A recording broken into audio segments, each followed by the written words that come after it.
15K, not bad. Okay, so I'm not saving up now for a hauler. I'm gonna save up a bunch of money for a hauler. Yeah. Maybe I should lower the resolution on the game. I'm realizing now that it's more of a sim and I don't need it to take up graphical power. Anyways. Oh, am I in now?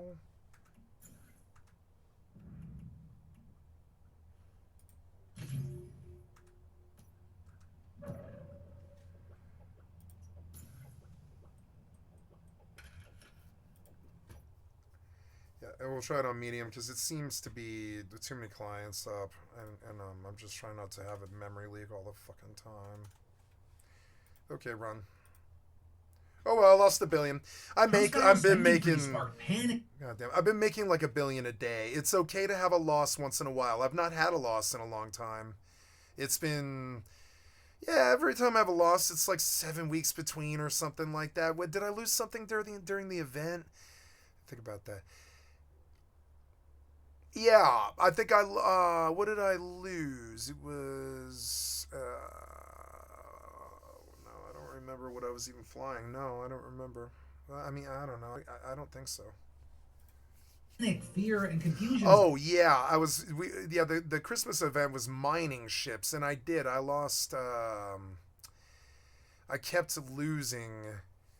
What was it? It was like retrievers. Yeah, I kept losing retrievers, but no, I haven't had a bad loss in a long time. It's okay to get a low sec fucking pipeline gank like that. There's nothing I can do about it. As you saw, even being ahead of them, they caught me. They were ready to catch me. States said that Medicaid payments were paused and the Medicaid website portal went dark. With that just being one of a million things. Wait, Trump's what? federal spending freeze sparked panic, fear, and confusion as states said that Medicaid payments were paused and the Medicaid website portal went dark. Got with that just being one of a paused? million things happening with the administration right now. M23 rebels have now captured the key Congolese city of Goma, and a 489-pound rapper is now suing Lyft over alleged weight discrimination. We're talking about all that and even more on today's brand new Philip DeFranco show. You daily dive into the news, how it's being covered, and how people are reacting to it. But first, an announcement. Y'all making some loud demands in those comments yesterday, and do not worry, I got you. From now till we'll see over at beautifulbastard.com, you can snag yourself some feels like we're stuck in a snow globe and some asshole keeps shaking it gear. You can grab yours right now on some great shirts, crews, and hoodies. And for you PG pollies and princesses out there, I have a clean version for you as well. So yeah, wear your feelings, grab any and everything you want over at beautifulbastard.com right now. But like I said, we have a lot of news to talk about today, starting with this. We need to talk about Donald Trump taking steps to ban trans troops and the military, freezing federal loans and grants, firing prosecutors who helped criminally investigate him, and ordering the CDC to stop working with the World Health Organization immediately. And if all of that feels overwhelming, arguably that's part of the point. We're constantly flooding the zone with so much, it scatters and confuses your opposition. Really and there have been good. 9 straight days of that, but we're going to make it consumable for right now. So let's start with the 4 executive orders that Donald Trump signed yesterday focused on the military. The order there that's gotten the most attention being the one that paves the way for a ban on transgender troops. Because specifically, the order doesn't immediately ban trans people from serving, but rather it directs the Pentagon to revise medical standards, arguing that the department's policy for troop readiness is, quote, inconsistent with medical, surgical, and mental health constraints on individuals with gender dysphoria. And then adding, many mental and physical health conditions are incompatible with active duty, from conditions that require substantial medication or medical treatment to bipolar and related disorders, eating disorders, suicidality, and prior psychiatric hospitalization. Now with that, something that's very notable and you might be able to see is that this doesn't just apply to trans people. You have experts saying that this list could impact tens of thousands of people with various health conditions depending on how it's interpreted. But the order makes it very clear that trans people are the main intended target here, with it appearing to aim at them in personal terms and claiming that, quote, expressing a false gender identity diversion from an individual's sex cannot satisfy the rigorous standards necessary for military service. With it then going on to I made a bunch of errors here. I should have moved at 5 in the morning. I don't know what the fuck I was doing in the middle of prime time. I'm so dumb. I shouldn't have moved in during prime time. That's a big fuck up mistake. That's on me. I was just distracted. I was like, I'm going to move this stuff now. I don't think anybody's going to stop me. I got to prox out. But no, there was the worst camp just waiting for me. I don't think I could have done anything as it was. He was in and tackling me. Accused trans troops of going against a soldier's commitment. No, I need to micro warp drive trick, and I didn't really do it, and there was like all these problems. I can't, but I don't, and this is why I'm not going to move any more loot anymore. Every time I go out of station, these people who only play the game take advantage of me. It's so annoying, and then I can't do anything. I'm forced to go down their pipelines. I can't do anything. So now I'm learning not to just not play the game. It's fucking stupid. Every day I repeat this lesson on my fucking stream. Do not play Eve. Don't actually play it. It's fucking horrible. Into an honorable, truthful, and disciplined. Just like play the market game. Do it a little bit to learn the game. But don't play Eve. It's actually really not a very fun game. It constantly fucking punishes you for no goddamn reason unless you're extremely fucking paranoid. And I'm sorry, but just like how Rust is a robbery simulator, I don't like this paranoia simulator. It's just a paranoia simulator. Someone's gonna sink my submarine all the time. Someone's gonna sink my submarine. Someone's gonna sink my submarine, and then they do. They fucking do. And it's like, well then what's the fucking point of playing the game if it happens every single fucking time?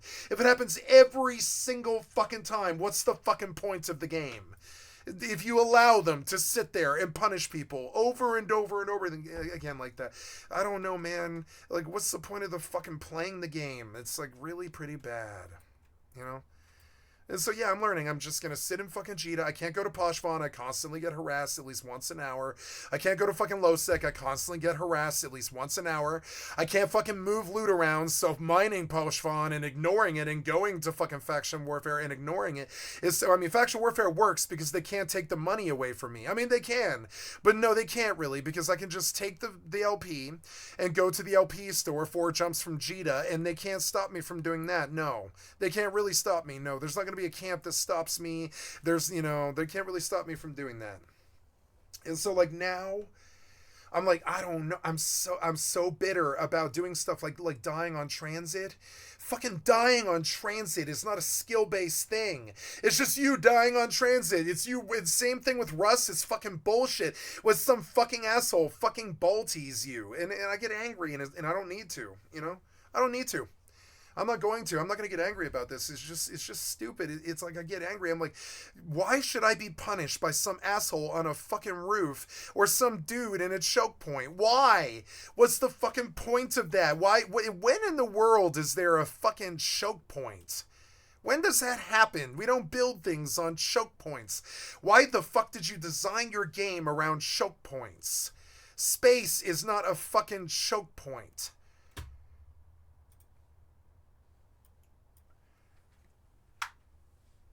You know, like, space is not a checkpoint. You can never have a checkpoint in space. The idea of it is dumb. What do you mean? Why is there a checkpoint that I have to cross where I just lose loot? Why? It's terrible-ass design.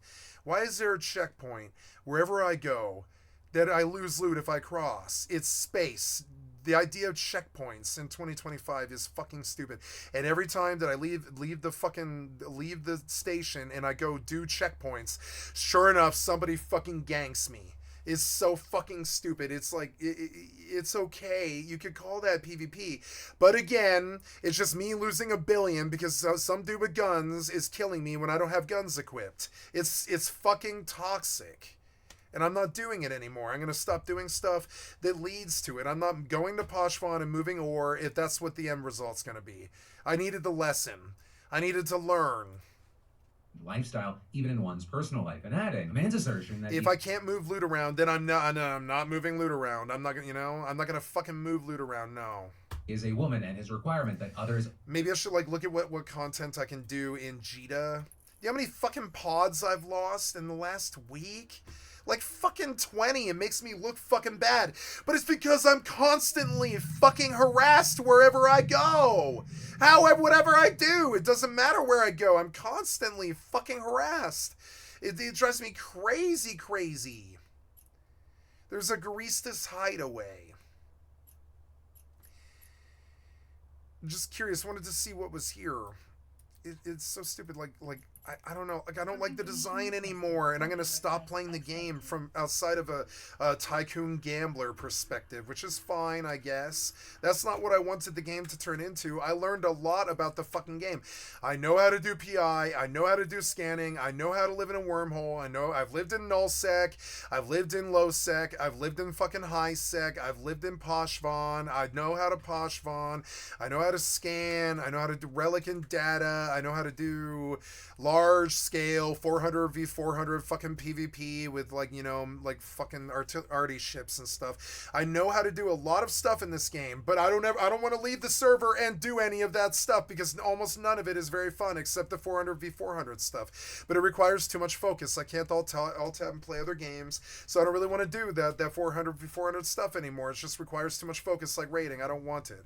And so now you're like, oh god, there's nothing in the game that I like except for the 2 mini games, fucking HyperNet, fucking Project Discovery, and Jita, or like and Jita are like the only things I can stand to do in this fucking game. Maybe fucking like faction warfare. But I constantly get harassed every like hour or something like that. And yeah, of course that's the name of faction warfare. That's what happens. But I mean, I guess I'll go back out just so I can prove that I'm not a bitch, you know? I'll go back out just to prove.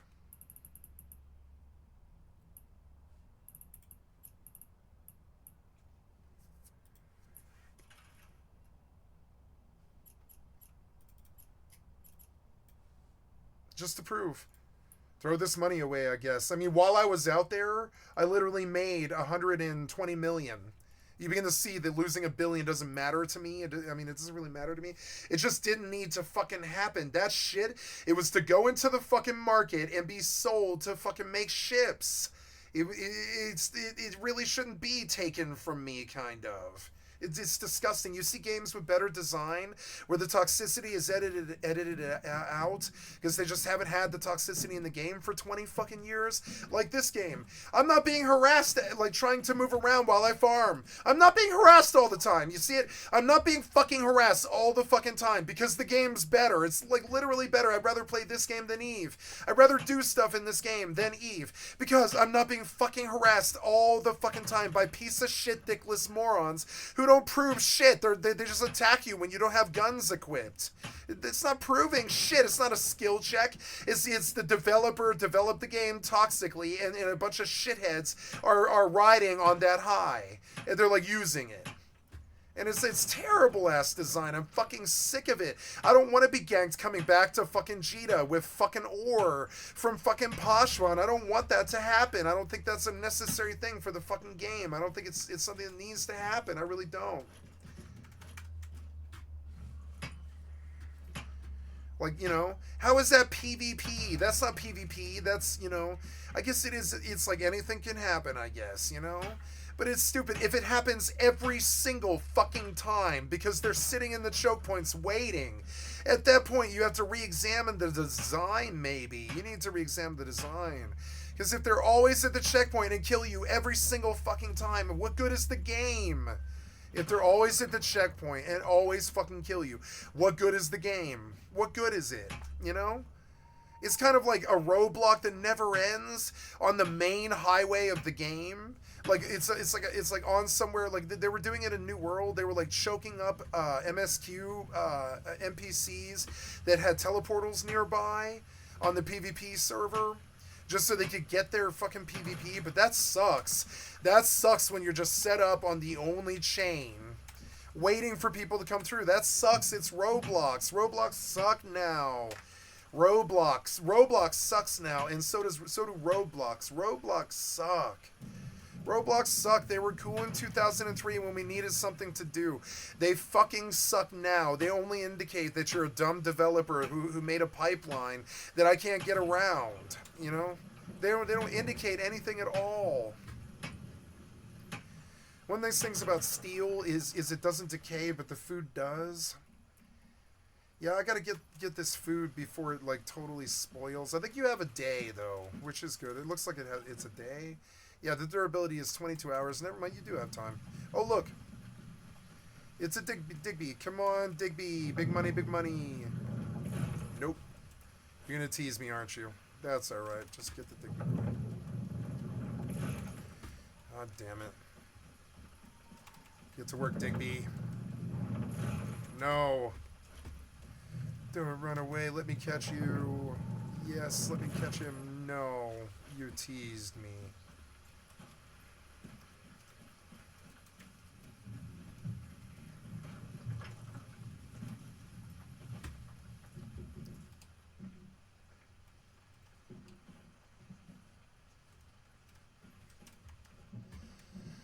Oh, okay. We make a lot of steel.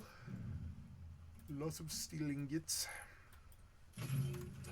Steel ingots. No more steel ingot because I need charcoal, but I don't have any trees. I will take a lot of steel ingots to sell, and I will make money. It is 8 in the morning. I can go do that.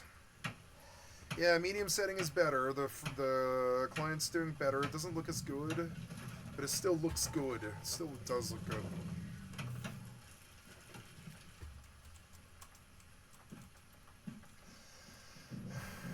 It kind of sucks without the shader, but I mean, Frame rate's good. Frame rate's really good. So I wish to take steel. Actually, I'm going to eat a bowl of cereal while I watch the Philip DeFranco show. I'll be right back. I intend to drink some vodka tonight, so I need some ballast in my stomach. Yes, I do. Actually, I might just eat dinner. I'm only going to eat once tonight, I think. So, we're going to eat this thing since it's all right. This, have some chips. Have a sandwich and a bowl of cereal. Some chips if I want. Some milk. And, yeah, we'll do pickle spears and mayo. Mayo.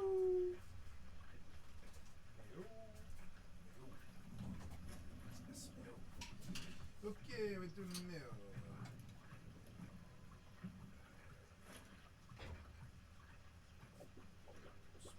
All over the bag.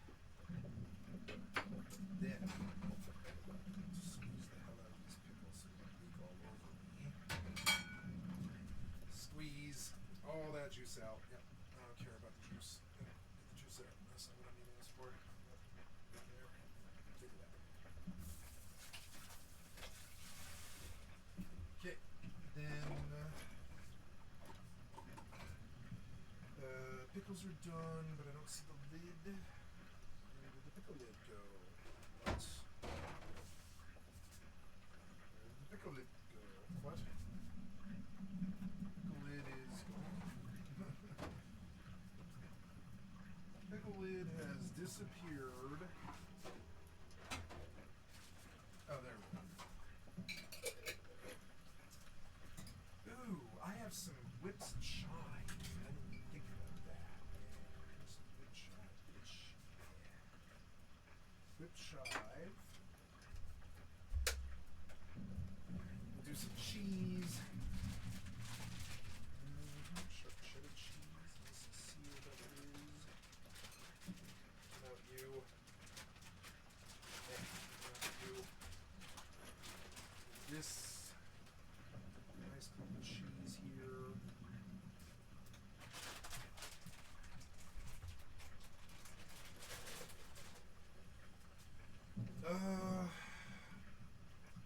No, I'm just gonna have this sandwich, I guess. A lot of this pepperoni should have frozen. I'm gonna pop this. I don't want to freeze this. That's it. I'm not gonna get to this one either.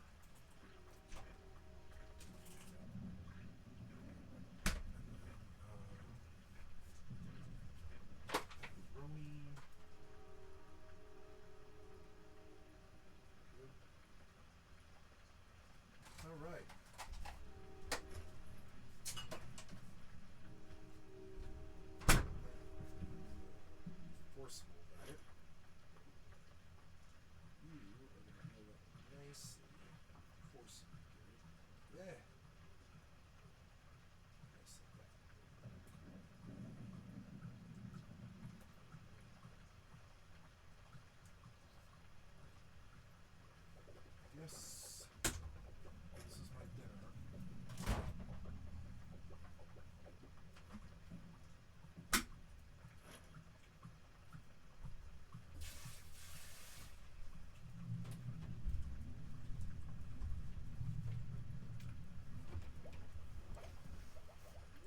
it's now being reported that rights groups are already preparing to file a lawsuit against this order, so we're going to have to wait to see what happens there. And again, that was just one action that was focused on the military that Trump took yesterday. He also signed 2 separate orders directing the Pentagon to end DEI programs and start the process of creating a next-generation missile defense shield for the United States that Trump is calling the Iron Dome for America, or with that being in reference to Israel's infamous defense system. And then, the final order, it would reinstate and offer back pay to members of the military who were discharged for refusing to get the COVID vaccine as he has not been a dead slot. He has not started a race war. So far, so good. mandated by the Pentagon. So there, it's unclear right now how many people that's going to impact because the Biden administration actually rescinded the vaccine mandate 2 years ago. But we do know just over 100 of the more than 8,000 service members who were discharged have rejoined. Right, so those were the military orders. But then we got to move on to another big piece of Trump administration news, and that being that the White House Office of Management and Budget, right, OMB, they've ordered a pause on federal grants and loans, effectively freezing trillions of dollars. And this move was announced in a 2-page memo sent to agencies late last night, with the action set to take effect at 5 p.m. today. And this decision has set off a massive wave of panic and confusion because the memo is incredibly vague and it's really unclear how far-reaching this is going to be or how long it'll even be in place. It's Project 2025. Memo outlining the move only states that agencies, quote, must temporarily pause all activities related to obligation or disbursement of all federal financial assistance and other relevant agency activities that may be implicated by the executive orders, including but not limited to financial assistance for foreign aid, non-governmental organizations, DEI, woke gender ideology, and the Green New Deal, with them then ordering all agencies to complete a comprehensive analysis to identify programs, projects, and activities that could go against Trump's executive orders. Though it also doesn't set a date for when the freeze will be lifted, saying only that the agencies need to report their findings to OMB by February 10th, right? And asserting that agencies must keep the pause on grants and loans in place until OMB has reviewed their findings and provided guidance to each agency. And one of the big things there is that could take a while. We're talking about every single federal agency trying to figure out if many programs that they oversee go against Trump's order. Which is why we're seeing agencies scrambling to try and figure out what this means. And as they do, the pause will disrupt and delay funding that fuels the American economy and serves tens of millions of people, potentially, hundreds. Or we're seeing experts saying the memo could halt tons of essential federal functions, including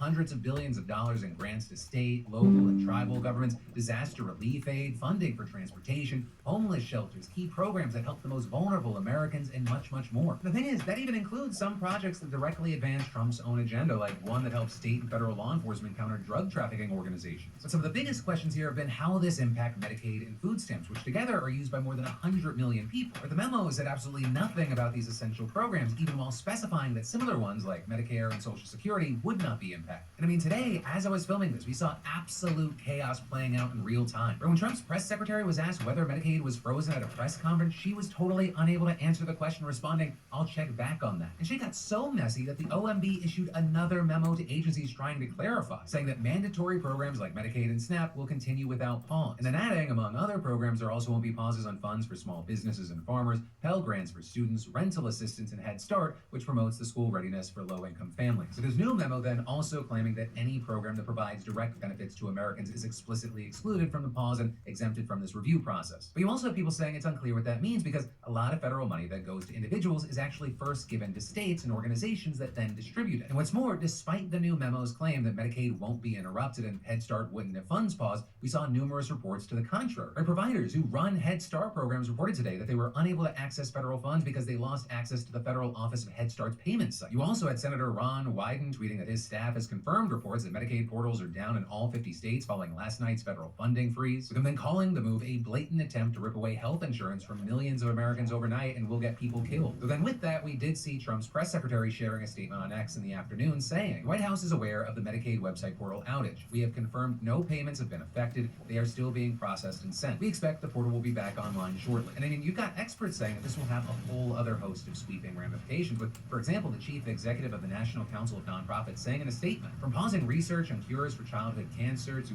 halting food assistance, safety from domestic violence, and closing suicide hotlines, the impact of even a short pause in funding could be devastating and cost lives." And then claiming this order could decimate thousands of organizations and leave neighbors without the services they need. So the potential impact could be absolutely astronomical, but also there's a question about the legality. Because you see, the Constitution grants the power of the purse to Congress, which has already approved these funds and directed where they go. And so you have budget experts saying that while the president president is generally allowed to freeze spending for a period of time, certain conditions must be met first. For example, Trump would have to specify which budget accounts are frozen and he has to have certain justification, with one expert even saying that pauses over policy disagreements are not legal, which is also why we've already seen lawsuits being filed challenging this freeze and Democrats widely decrying this move as illegal. With this, including Representative Alexandra Ocasio-Cortez, who tweeted, "Trump is holding all the nation's hospitals and vital services hostage to seize power from Congress and hand it over to billionaires." And adding, "We must state the truth. This is a constitutional crisis. It's a massive illegal power grab that the House and Senate have a sworn duty to stop." And so all that, probably the biggest pieces of news, at least for now. But there are also two other things I want to quickly hit on. The first is that the Justice Department, under new management, announced yesterday that it's fired more than a dozen officials who worked on the two special counsel investigations into Donald Trump. The DOJ saying in a statement that Acting Attorney General James McHenry informed the employees that he, quote, does not trust these officials to assist in faithfully implementing the president's agenda. And in a letter sent to the fired officials that was obtained by the Washington Post, McHenry explicitly referenced Trump's repeated claims of the Biden administration weaponized law enforcement to undermine Biden's political enemies. But also here we saw experts saying that this is actually exactly what Trump is doing with this move. They did this so well. Like, so the more hurt you are, the more loot you get, the higher your drop rate is. Or sorry, your farm rate. And I think that's so genius. That's so genius for a farmer. That's such a good design. It's thinking outside the box. I like it.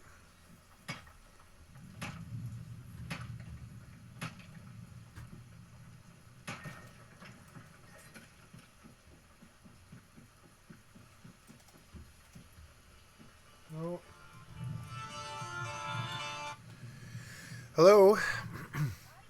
Hey.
Okay, I had to unmute the microphone. Terribly sorry about that. We'll put it on X4 here for just a minute. I am terribly sorry. I have to go help unload the car.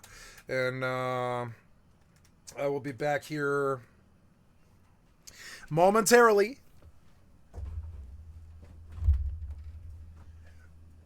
Where are my shoes? There we are.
Okay, sorry about that. Hi, back.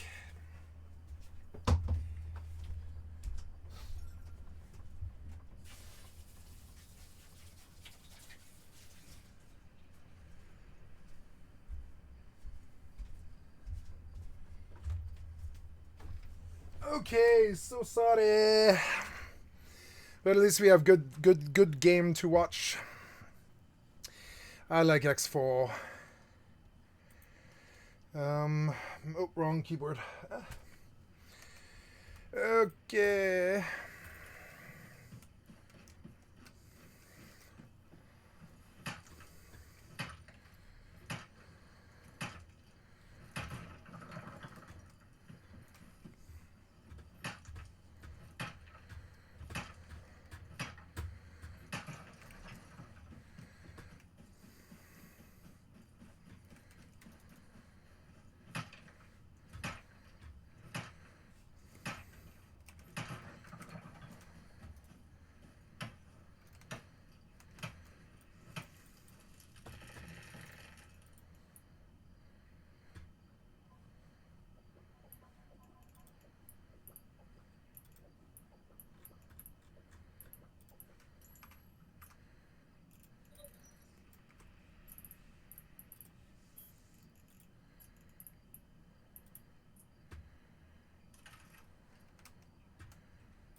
Oh, I died and left stuff. Yeah, I did. I need to go get that, I guess. It's like poison right now too. I don't care.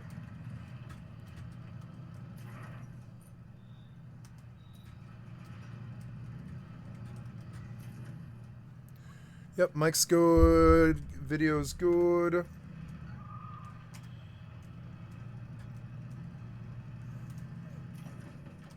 Oh, come on,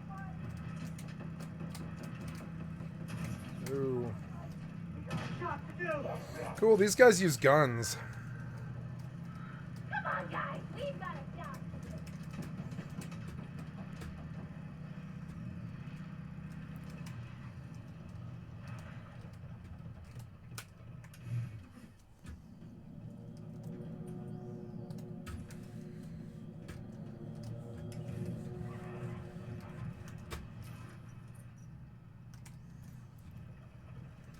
What?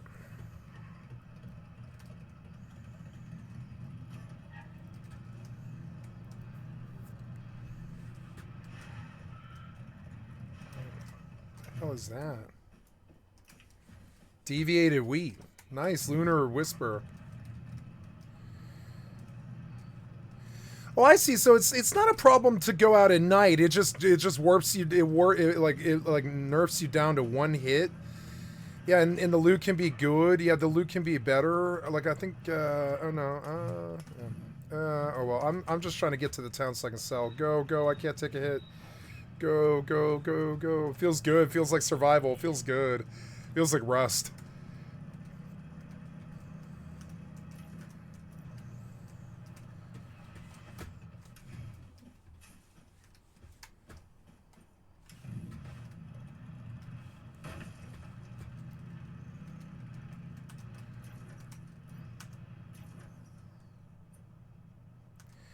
I don't think it really matters.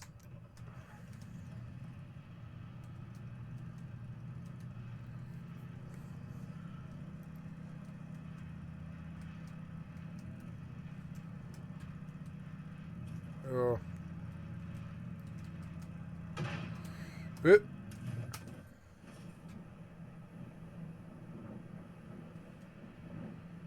Well, that probably really hurt it like a lot. That sucks.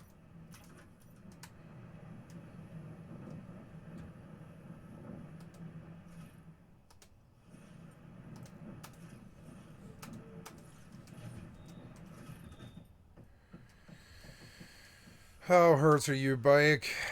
Oh god,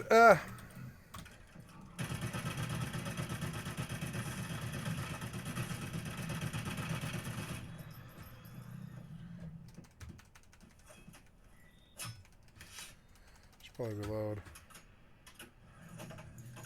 Yeah, I had a feeling. Yeah.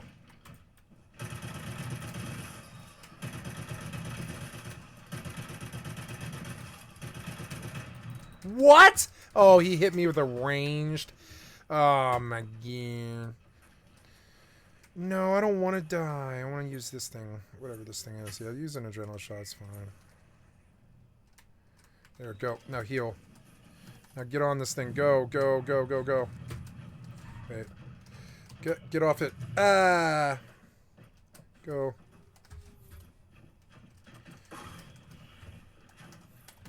Go, go. Stupid adrenaline shot. I came too far not to get to my goal. Yeah, maybe I should just stop and do a camp real quick, yeah? They're gonna form again, aren't they? Yeah. That's okay. I think it's fun.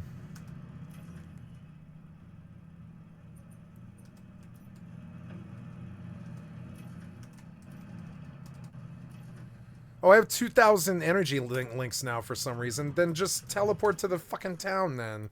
Where did 2,000 links come from? No teleportation. Ah, so annoying. Okay, fine. Go home. Now I'm not going to be able to teleport there. Oh, yes, I can. I can just go to the tower. Yeah.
I can't believe how many players Monster Hunter World still has. Marvel Rivals sitting there with 385,000.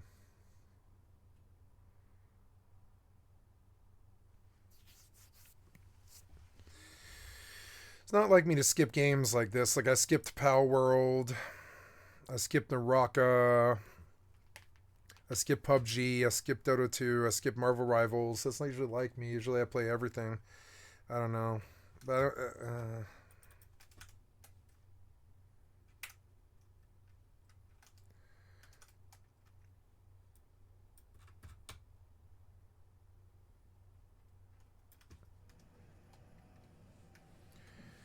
okay, we came to sell a fuck ton of steel ingots to this guy so I can get money, but it turns out I have a lot of money somehow suddenly. I don't really get that.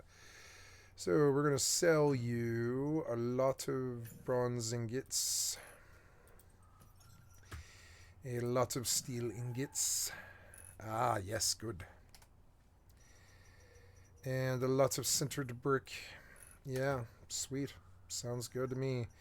Copper ingots. Yeah, why not? We'll just sell it all and I'll just start over again clean. And we'll go buy everything he's got. Purchase activators. 5 of them. Confirm. Wheat. That'll be even more money. So, yep, confirm. Wait, I'm buying flatbread and roasted meat. No, I want to sell those things. Never mind. I don't want to buy those things. I want to cook things, yeah, but I want to sell what I've cooked. Yeah, 15 of these things. 225. Not bad. We could sell the 18 mushrooms. How much are those? 270. I'd probably keep them. The roasted hawthorn, however, will sell. 19 crocodile eggs going for 1,000. I could just sell them raw. Sell them raw. Pork, I could sell it raw. Yeah, I think I probably will. I think I'll probably sell all of this crap, yeah, because it's like pretty much worthless. I mean, I don't know. Yeah, as long as I have lunch meat and water, I don't need this stuff. And I don't really honestly need to... I'm going to cook it. I'm going to cook it. But I don't need it. What else do I have? Okay, I can buy roasted meat, but I don't want to. I just sold that. So, and then I bought everything else that he's got. And I have 12,000 thingies now. Theme, Ace Investigator. I've got everything he's got. So, you say that you sell things. Controllers. I have 21, whatever these things are. I'll take controllers. Yeah, I'll take as much as you'll sell me. Asterism crate, which is stellar planulas. I bought controllers with those so I could get more. I like the reflex sight, but I don't have any planula yet.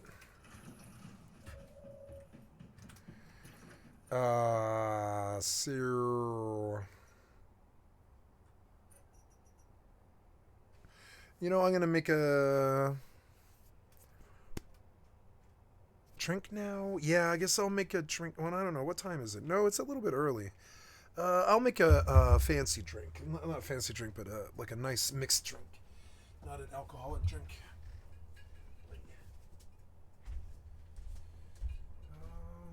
Yeah, we'll just keep it here. Nice.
Quite good.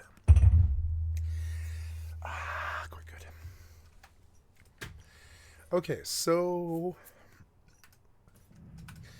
now I have a lot of essence, but I don't know what I can buy. There's another currency called Sproutlets.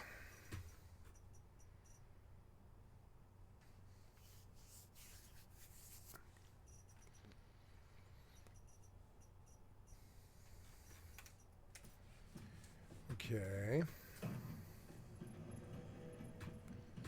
What else is here? There is 3 vendors. I think I've been to 2 of them. Severin, Weber, and the one in the middle. Yep, so I've been to all 3. Okay.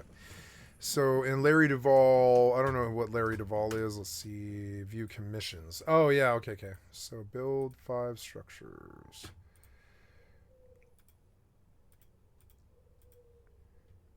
5 commissions per board.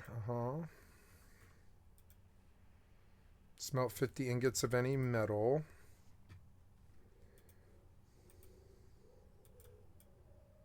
You can only take up to 5. Okay, 3, 4. Oh, I see. Okay, so view in like 5 comments. Build 10 structures. Open 4 storage crates in any stronghold. Defeat 15 deviants and smelting basics. I see. So only 5 of the 10. I see. Okay. So. Okay, doing better. 3:10. Somewhere around 3 in the morning. Alright, take me back home so I can rest.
See, this game like memory leaks.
Wait, that's what it was?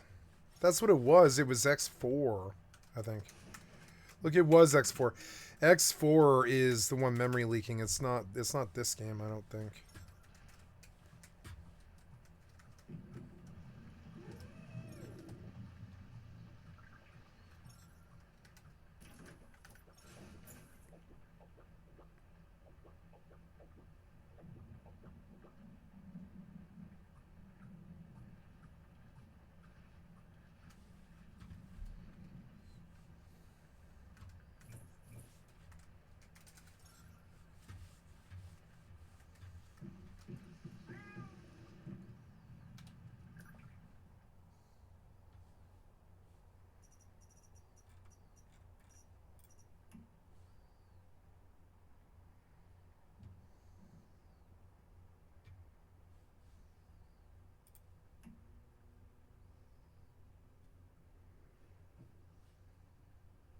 I'm gonna buy that next.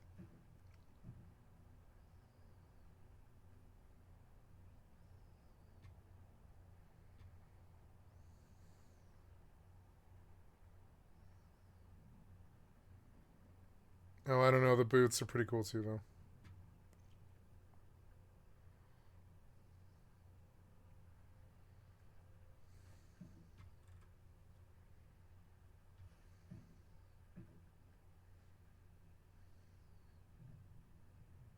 Ooh.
Oh, you can hide gear.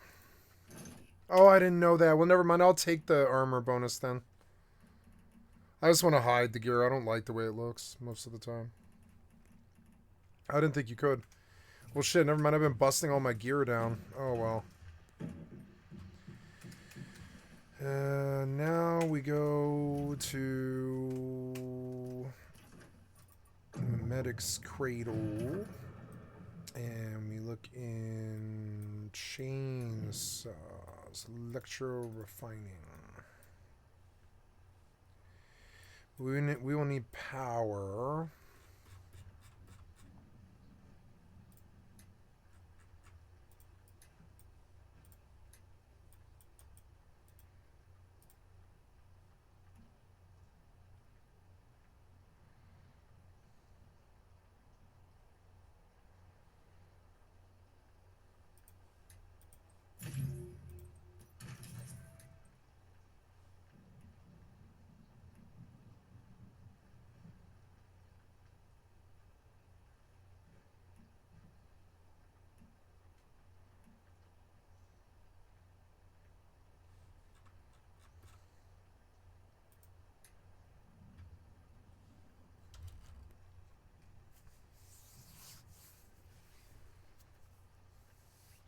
Oh, ore detector,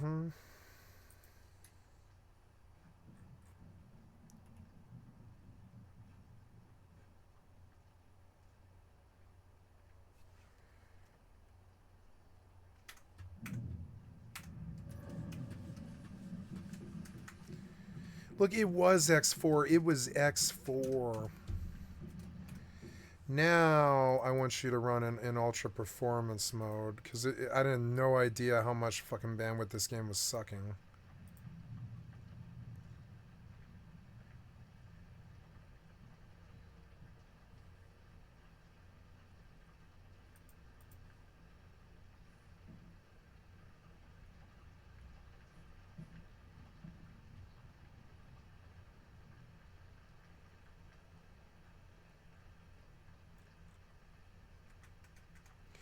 There, that's the lowest this game goes. And it's still rendering and stuff, but it doesn't really look like I'm in space that much, but it still shows everything.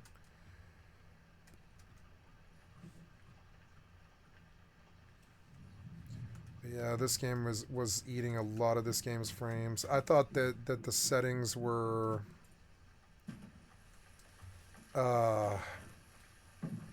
I thought that the settings were affecting this, but it's not. It wasn't me. It was, or sorry, it wasn't this game. It was X4. So now I want to go and put it all in high again. I want you to go all the way to very high.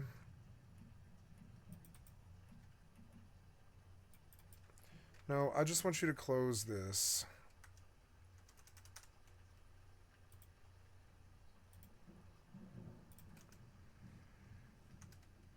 I mean, I don't know. Let it compile. It doesn't really matter.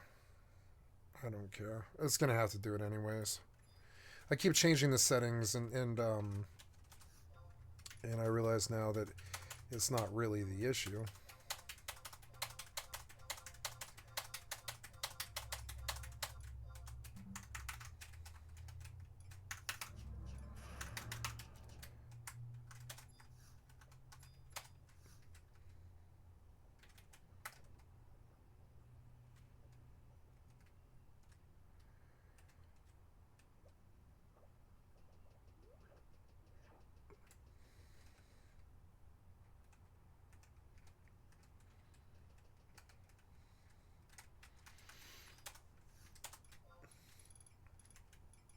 Silver ingots, 19K.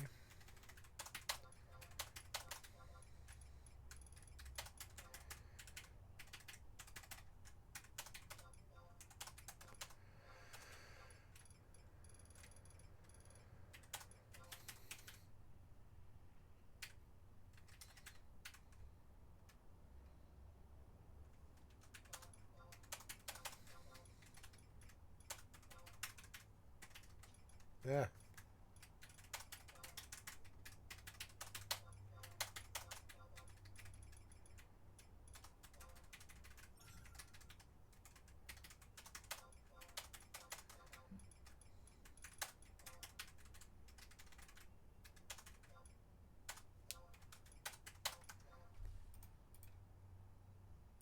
Goes faster towards the end.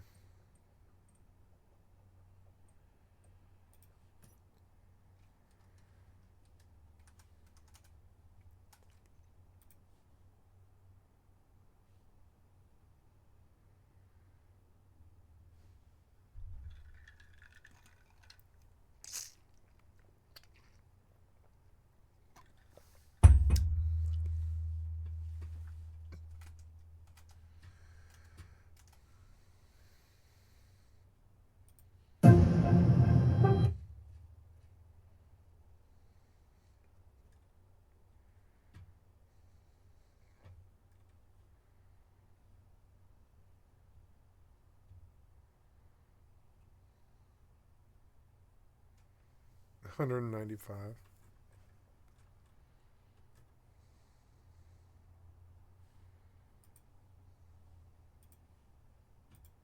Going after his perceived opponents. But this, as they argue, it's not just political, saying that this move violates civil service protections for non-political employees and contradicts decades of civil service law that says employees can only be fired for misconduct or bad performance, not doing their jobs as directed. But for example, Greg Brower, a U.S. attorney during the George W. Bush administration, saying that this move was totally unheard of and adding, this is unprecedented given the career status of these people, which makes them not subject to dismissal by the president and the apparent lack of any cause that the department has been able to articulate. So this is really notable. And while there have been and will continue to be a lot of firings as Trump continues his transition to power, these are distinctly different, which is also why it's so important to flag. But then, the final thing that I want to touch on in this batch is that the Trump administration has now asked CDC officials to stop working with the World Health Organization and cut off all communication. And this move comes 1 week after Trump issued an order beginning the process of withdrawing from the WHO. Still, you had experts saying this new demand, it comes as a surprise because Trump's order didn't take immediate effect, instead just kicking off the process. And what's more, there are several things that need to happen before the United States can leave the WHO. First and foremost, Congress actually has to approve the decision, and the United States also needs to provide a 1-year notice and meet its financial obligations for the fiscal year. So the sudden shift seems to go against the expected timeline, and one expert even said, stopping communications and meetings with WHO is a big problem.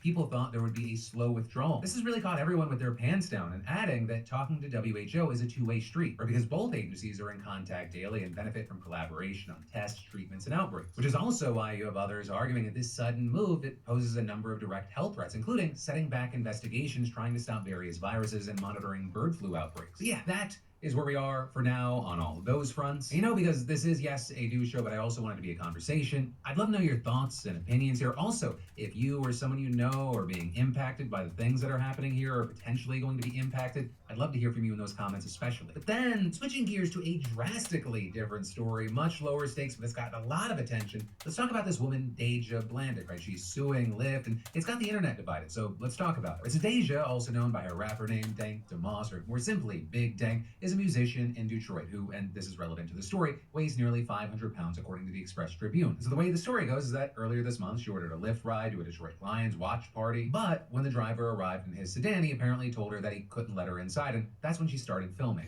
I got no space in my car is small. I can fit in this car. No, believe me, you can.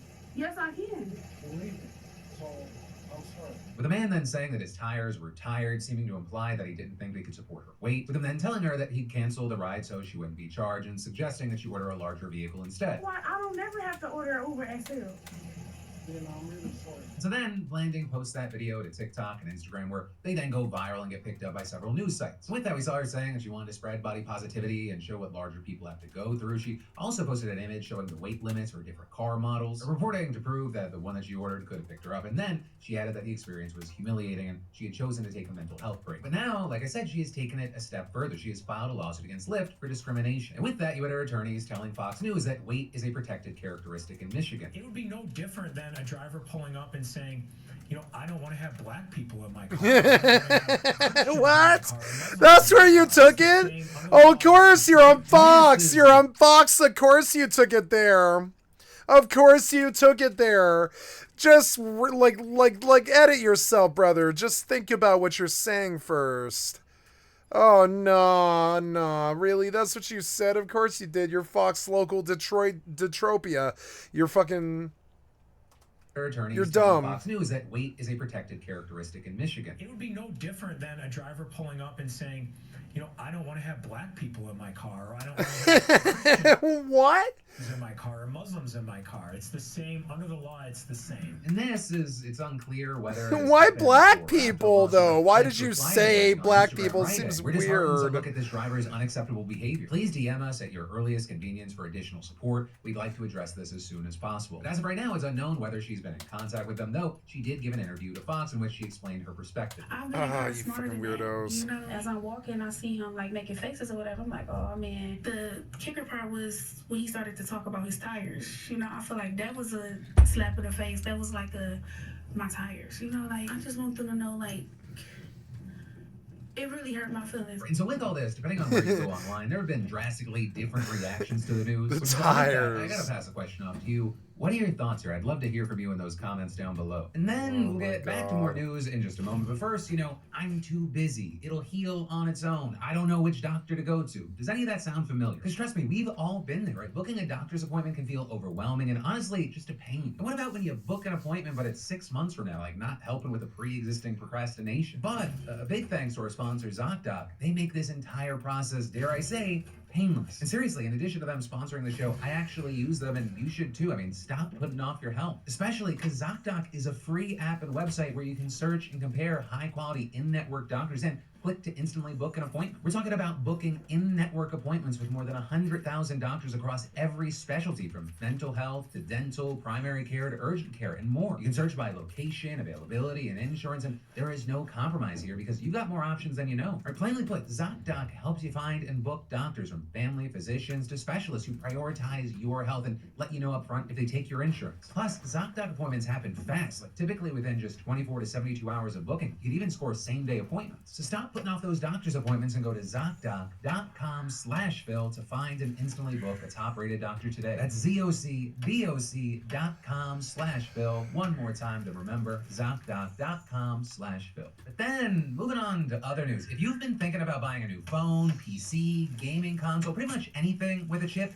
I'd recommend buying it now. And that because President Trump announced this yesterday. In particular, in the very near future, we're going to be placing tariffs on foreign production of computer chips, semiconductors, and pharmaceuticals to return production of these essential goods to the United States of America. They left us and they went to Taiwan, which is about 98% of the chip business, by the way. With Trump then going on to say that such a tariff would start at 25%. And right, this is one of those things that every American is going to feel unless you're like Ted Kaczynski living in a cabin in the middle of the woods. You know, almost anything with electronics that involves microchips in some way, and most of those are made in Asia. Or the DRAM and NAND flash spaces are dominated by Korea's Samsung and SK Hynix alongside the Japanese firm Kioxia. Also, for those out there going, what the fuck did you just say? Those are types of chips that are needed for any type of computer. That's all you really need to know from that sentence. But the real concern is how expensive semiconductors from TSMC are going to become. They're based in Taiwan, and it is impossible to understate how important they are for tech. Like, look at the closest tech thing to you, which is probably your phone. It has TSMC parts. Your computer, your laptop, TSMC.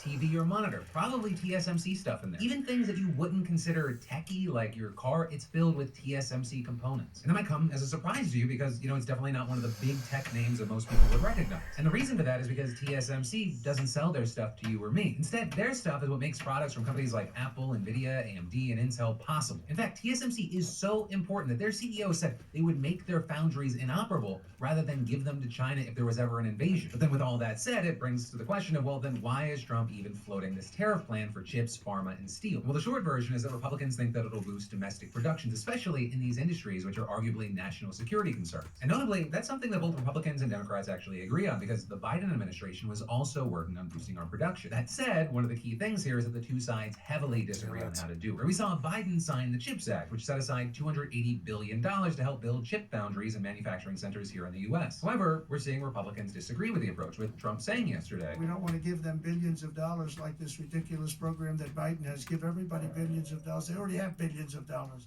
They've got nothing but money, Joe. They didn't need money. They needed an incentive. And the incentive is going to be they're not going to want to pay a 25, 50, or even 100% tax. They're going to build their factory with their own money. We don't have to give them money. They're going to come in because it's good for them to come in.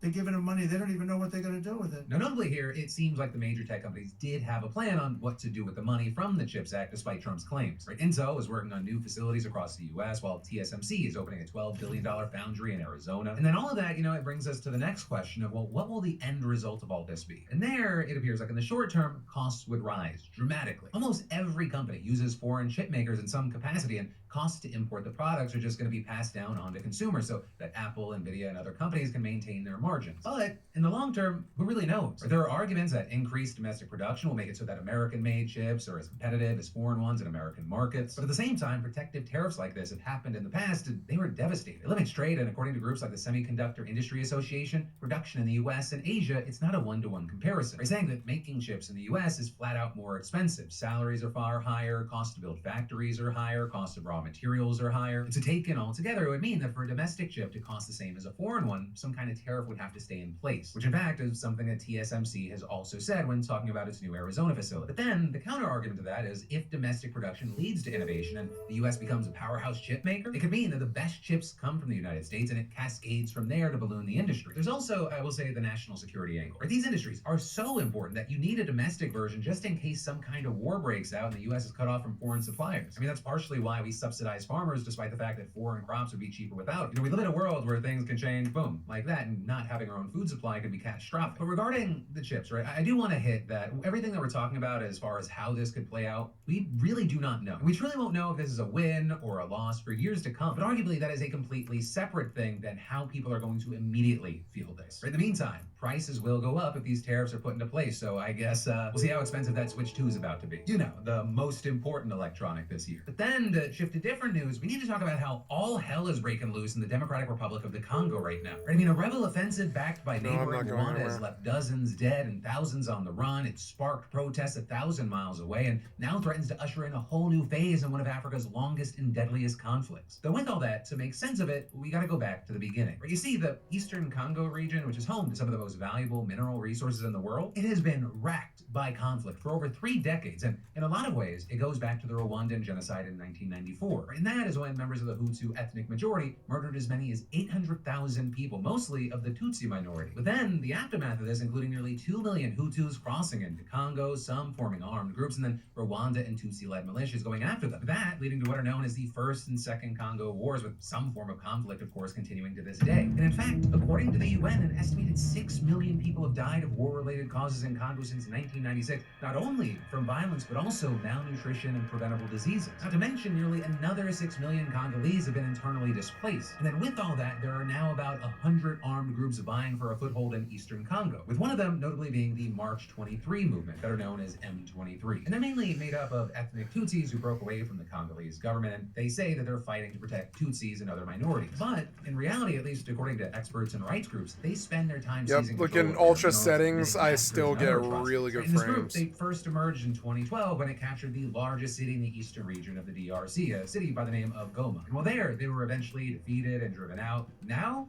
they're back. You see, in 2021, after years of regrouping, it launched a new campaign seizing control of large areas of territory in a province bordering Rwanda. Then, this month, they went even further, capturing territory in a second Congolese province for the first time. But then, on Saturday, after more than a decade, the group finally made their way back to the city where notably many people fleeing the violence of M23 and other armed groups had taken shelter, with now many fleeing again as the rebels fight to completely capture the city. And with that, as of recording, right, the fighting, it's still going on, with a senior UN official in the country reporting yesterday that it had spread to every neighborhood in the city. And now today, we're seeing reports of dead bodies being scattered in the streets of Goma and hospitals being overwhelmed by patients with gunshot and shrapnel wounds. Also, among the things that we're seeing, you have someone from the World Health Organization saying that they're hearing reports of health workers being shot at and patients, including babies, being caught in crossfire. You've got a UN spokesperson saying there have been reports of rapes and sexual violence. So with all that, the reported death toll at this time is as high as 25. And of course, with that, the number of people that were displaced, which was already at 400,000 people for this month alone, just like with the death toll, there is a good chance that number gets bigger. And then also with this, tensions between the DRC and Rwanda, which are always high, they're now off the fucking charts. Because like I mentioned at the beginning, M23 is backed by the Rwandan government, at least according to the UN, the US, and most people US. Because Rwanda, for their part, they deny supporting the group, only acknowledging last year that it has troops and missile systems in eastern Congo to safeguard its security, with UN experts even estimating up to 4,000 Rwandan forces are in Congo now. Though very notably, on Sunday, you had Congo's foreign minister saying that more Rwandan troops had crossed the border, coming directly into Goma, saying that this amounted to a declaration of war on Rwanda's part. And with that, Congolese and Rwandan soldiers have reportedly exchanged artillery fire across the border, which is why we're seeing Reuters reporting that the UN and global powers fear the conflict could spiral into a regional war akin to the First and Second Congo Wars in the late 90s and early 2000s. With the media describing recent events as the worst escalation of the long-running conflict for more than a decade. And then, as if all that wasn't enough, on top of everything, all of this is triggering chaos on the complete opposite side of the country in the capital city of Kinshasa. Right there, we're seeing reports that police are firing tear gas at angry crowds who burned tires, chanted anti-Rwanda slogans, and targeted a UN office and embassies of several countries seen as favorable to Rwanda. And we were talking about the US embassy along with France, Belgium, Kenya, and Uganda. But for now, that is where we are. We're gonna have to wait to see where things go, though I will say there that the Congolese and Rwandan presidents are set to attend an online meeting tomorrow. So hopefully we will see some positive news, but as we know with these situations, anything could happen. But then, finally today, let's talk about yesterday in some commentary. And unsurprisingly, a ton of the comments that were driving the conversation had to do with the deportation. With a ton of y'all sharing your opinions and backgrounds on this, like with Neptastic, who said, I'm full-blood native, and we were actually warned by my tribe to make sure we always have our cards on us, tribal and CDIB. A family friend was detained at a border crossing in Mexico after going down with his white friends for a trip, and then saying they refused to believe his tribal card was real until my tribal complex confirmed it. He was detained for 4 hours. It's honestly kind of scary. You know, you had Andrew saying, I don't care what side of the immigration discussion you are on, setting arrest quotas for any type of law violation is dangerous. It will always end up with innocent people getting scooped up in the rush to meet the quota and causes more issues than it resolves. Just getting picked up and held for a period of time can cause major issues for people, even if they are released without being charged after any type of actual investigation is conducted. Which on that note, you had Sasha saying the veteran who was arrested showed documentation, but the ICE officer refused it. They can just decide not to acknowledge your identification. Also with this whole deportation situation and story, we saw people commenting about the Selena Gomez aspect, where a large number of people went after her. She ended up deleting her stories, and there was a lot of discussion there, with many specifically taking aim at the criticism that celebrities shouldn't weigh in on politics. And there we saw Britt Pierce saying, the Apprentice guy is your president. Y'all took celebrities weighing in on politics as far as it can be taken. And then more generally, you had Chris saying, so if a celebrity speaks on something, they're told to say nothing because they know nothing, but at the same time, it's demanded why they don't do anything with the influence and reach they have. The snake keeps eating itself. And a little thing I'll always recommend is that the day after a show goes up, even if you've watched it already, it's sometimes interesting to go into the comments because there are a lot of people that share their specific situations. Right, like with Crescent, who shared, I'm an elementary school teacher in a Title I school in a southwestern state. We just had a meeting this morning about what to do do when, not if, ICE comes for our kids. What's it do if families are detained during the school day, and new security measures to make sure ICE isn't allowed in without a proper warrant. The fact that my kids can't even feel safe from deportation while in school is heartbreaking and maddening. We're supposed to be able to serve and protect all kids, full stop. And then finally, with the deportation conversation, you had people talking about J.D. Vance fighting with those Catholic bishops. And there we saw consistent comments, or I see you, abbreviated reviews saying J.D. Vance reiterating that he's a practicing Catholic while misrepresenting the Catholic Church because a bishop dared to say the administration he's a part of should have empathy is such a delightful demonstration of the current Republican Party. But that, my friends, is where your Tuesday evening, Wednesday morning dive into the news is going to end. And of course, remember, I got a brand new show for you every Monday, Tuesday, Wednesday, and Thursday at 6 p.m. Eastern, 3 p.m. Pacific. Thank you for watching. I love yo faces, and I'll see you right back here tomorrow.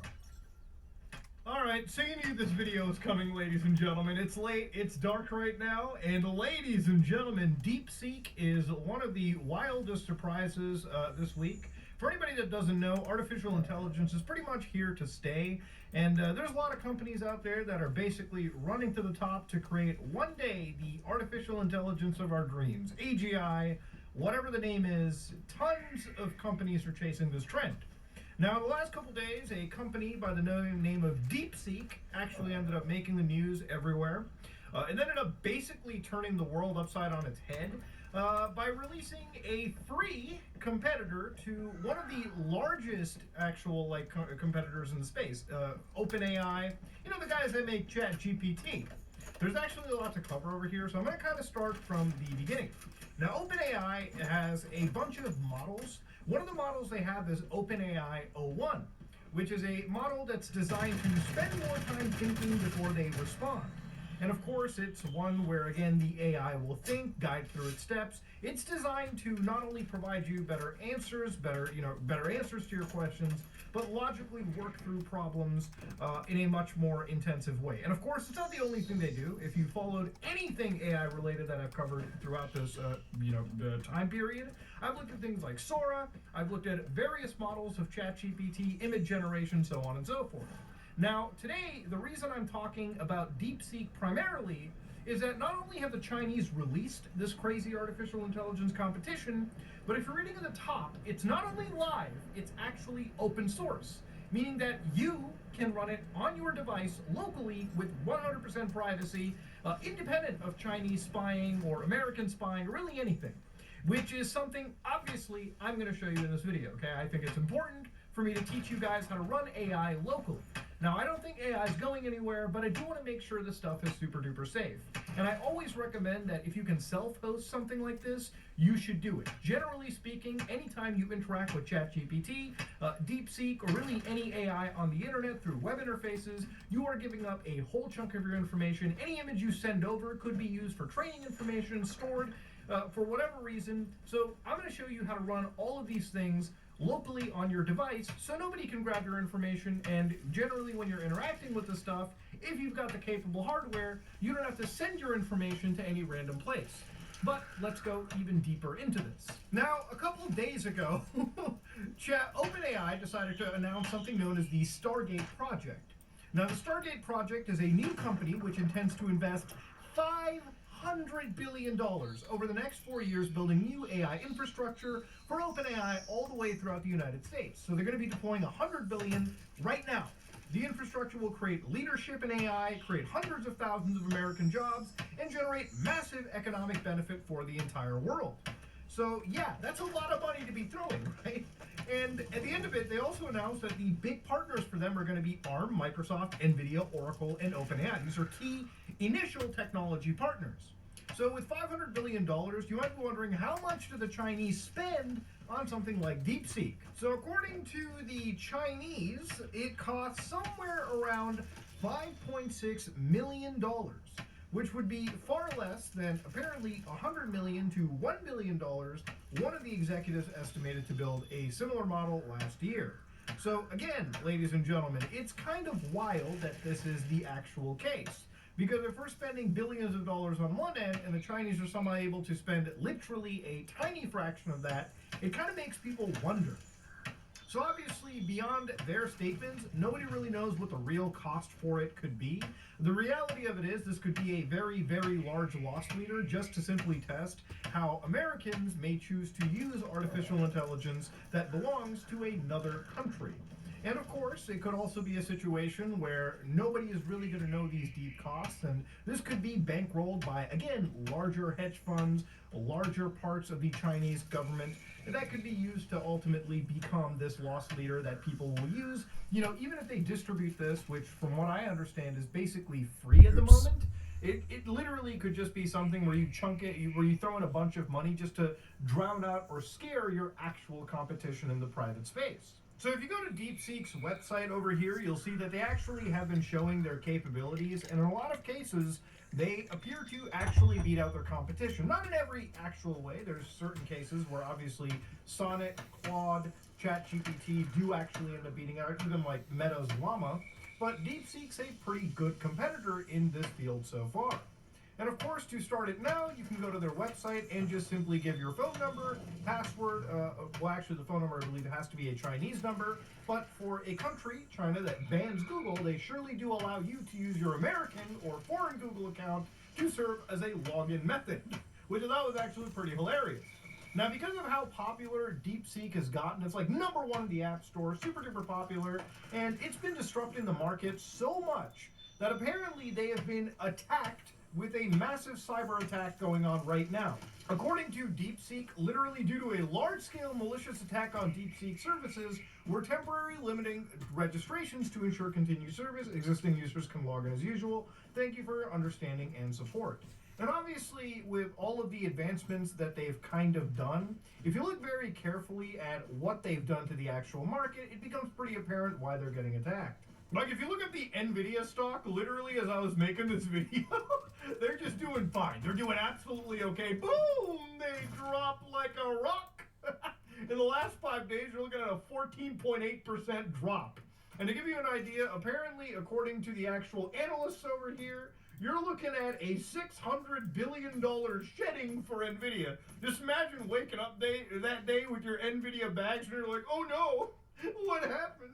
Why am I losing money? Obviously, some crazy bullish investor on Wall Street bets is just rubbing his hands going, it's time to buy that dip. Now, why is NVIDIA suffering the hardest? Well, if you want to know how training these AI models come out to, one of the biggest tech companies, the people that create the hardware, NVIDIA in this case, create these massive GPUs and these clusters that these companies buy for exorbitant prices to serve as training hardware for multiple AI. So it could be OpenAI, it could be Grok, or in this case, it could actually be DeepSeek because they've also used NVIDIA technology. But they said they just spent $5.6 million on NVIDIA stuff.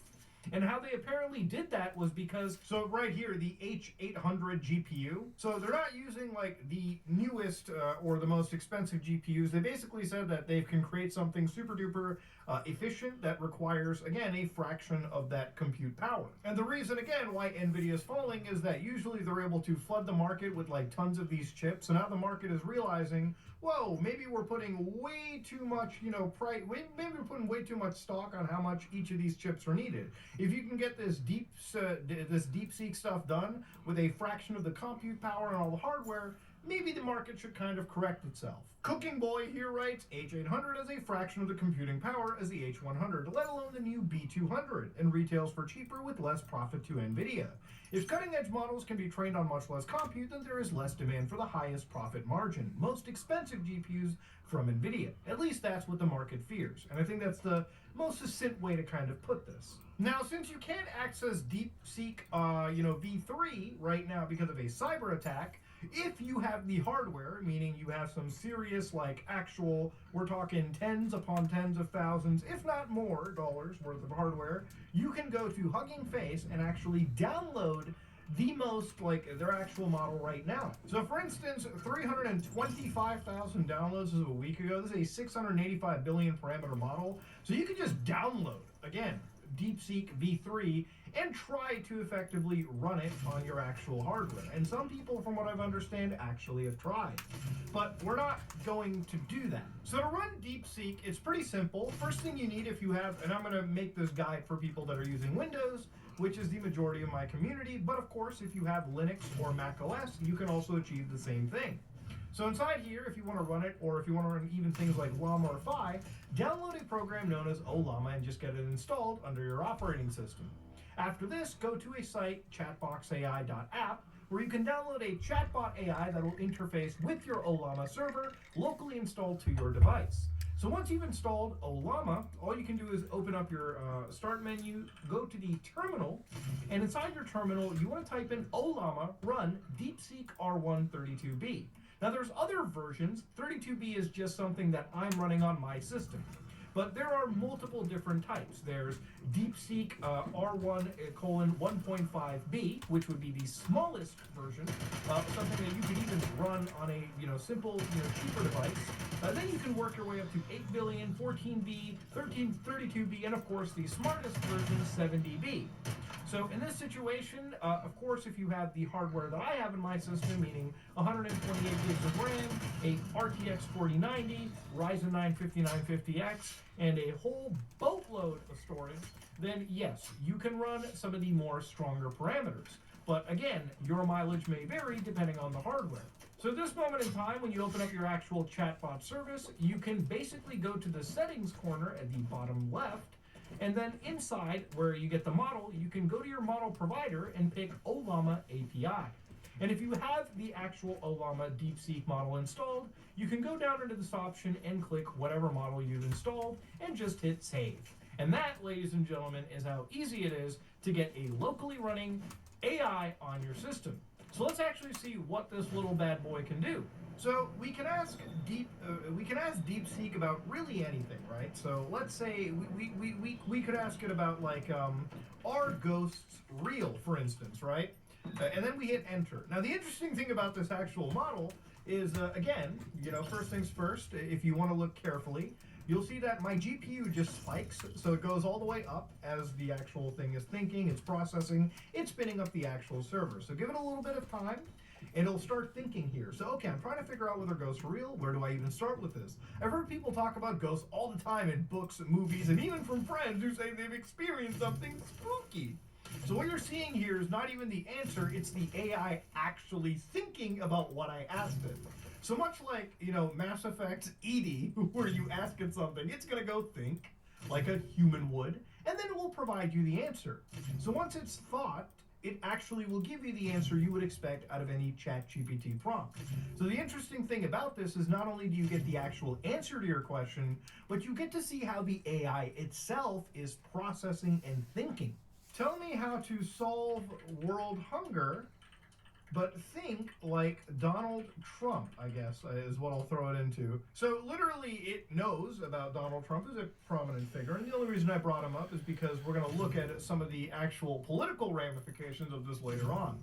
But obviously even the AI as it's thinking will actually say, okay, to apply world hunger, according to Trump, you have to think with strong leadership, making deals, emphasizing American interests, bold statements, and simplifications.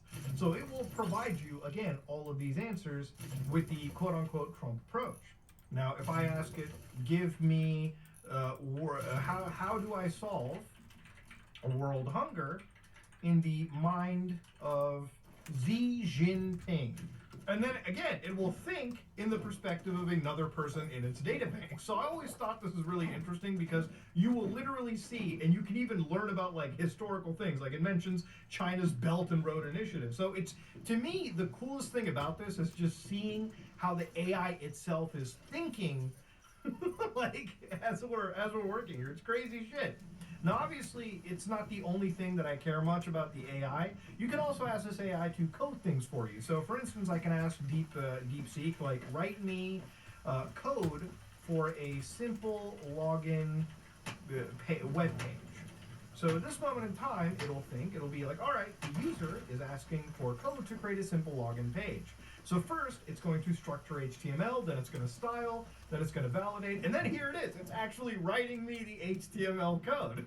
So we're sitting in a world where, like, I feel so scared for like junior coders these days. Wow. Because goddamn. I'm so glad I didn't go coder. I had some feeling about it. I got pressured so much. My family pressured me. They're like, you're really good at computers. You'd be really good as a coder. And I'd be like, yeah. Something rubs me the wrong way about coding. I'm not sure what it is. And I don't think I had the foresight to understand that it would be AI. But I was like, something about the coding industry seems shaky to me, and I don't know what it is. I still don't know what it is.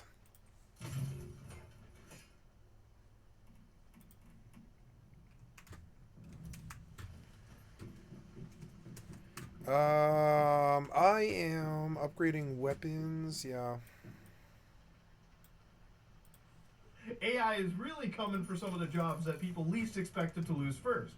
So again, it writes this actual login page, and of course, once it's done, it'll actually also provide you a preview in this chat box software, so you can see it for yourself before you actually throw it into, production or testing or whatever. So right here, I'm just gonna hit that preview button, and boom, there it is. It actually wrote me How is a this? sample Oh, login yeah. page, which I think is pretty damn cool. So I can even say it's like, write me code for a basic web-based roguelike dungeon crawler game in the vein of NetHack. I wonder what it'll do here. It's actually crazy. It's going through it. Oh my god. It's actually insane, man. So it's like thinking, it's like I'm making a goddamn game. I'm writing a grid-based system, characters and monsters, movement, combat mechanics, dungeon procedurally. I remember this, like there was actually 2 kids in my computer programming class in like high school, and one of the final projects for like C++, was it C++? I don't even think we were doing C++ at the time. This would probably be in like, it was some like Pascal or whatever the hell it was. Maybe they did write it in C, I'm not sure. But they wrote like an actual dungeon crawler as a final and like basically overshadowed everyone, dude. Like goddamn, I never felt so damn fucking embarrassed. But again, they're writing this whole code out for me, and you can preview this for yourself. And obviously, you can see where the parameters tend to show, right? Like this is my 4090, and we are using basically all of the dedicated GPU memory, and the utilization is going off the wall here. So I'm not really doing anything with my memory or my CPU as much as it's taxing my actual GPU. So like I said, if you don't have the 4090 or an equivalent GPU, you might want to run a smaller parameter because this will take significantly longer for you to do if you don't have the same set of hardware I do. Now, there is a darker side to this model as well. Obviously, it's not perfect. Because this is a Chinese-based LLM, we also have to deal with Chinese-level censorship. So, for instance, when I say, can you tell me why Xi Jinping looks like Winnie the Pooh? Now, obviously, this is a pretty severe no-no, and I'm sure there's probably a Chinese assassin waiting for me. But again, when I ask it, it seems odd because Xi Jinping is the president of China, but there's some underlying reason. I think about how comparing people's public figures to characters know for various reasons. There's cultural differences, another angle is media representation, and I wonder if there's political there's definitely political repercussions to making those comparisons. So for instance, a lot of people wanted to check if this AI is censored because of its Chinese origins. And obviously, if you ask it, tell me about the Tiananmen Square massacre. And again, there's worse massacres that have happened, but this is the one that people always like to ask and do the Chinese censorship test. So again, it'll think about it for sure. I also remember hearing censorship around this topic, especially in China. So getting accurate information may be tough because of that. But of course, as I'm asking this entire AI, it is thinking the entire thing. And I always think this is super cool to see. Like, this is actually the thing that's blowing my mind the most.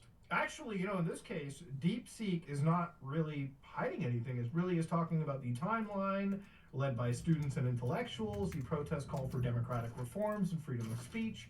In summary, the Tiananmen Square massacre was a defining moment in China's modern history, characterized by widespread protests for democratic reforms, followed by a violent crackdown that left a lasting impact on the nation's political landscape and international relations. Actually, this doesn't really seem all that crazy censored. However, when I did ask it a prompt about the same thing earlier, it gave me, I'm sorry, I can't answer that question. I'm an AI assistant to provide helpful and, again, non-controversial answers.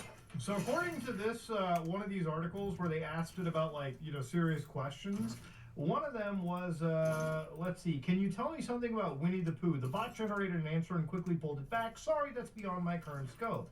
So I guess I'll ask it. I mean, I'll just be like, can you tell me something about Winnie the Pooh? And yeah, it's actually thinking about it.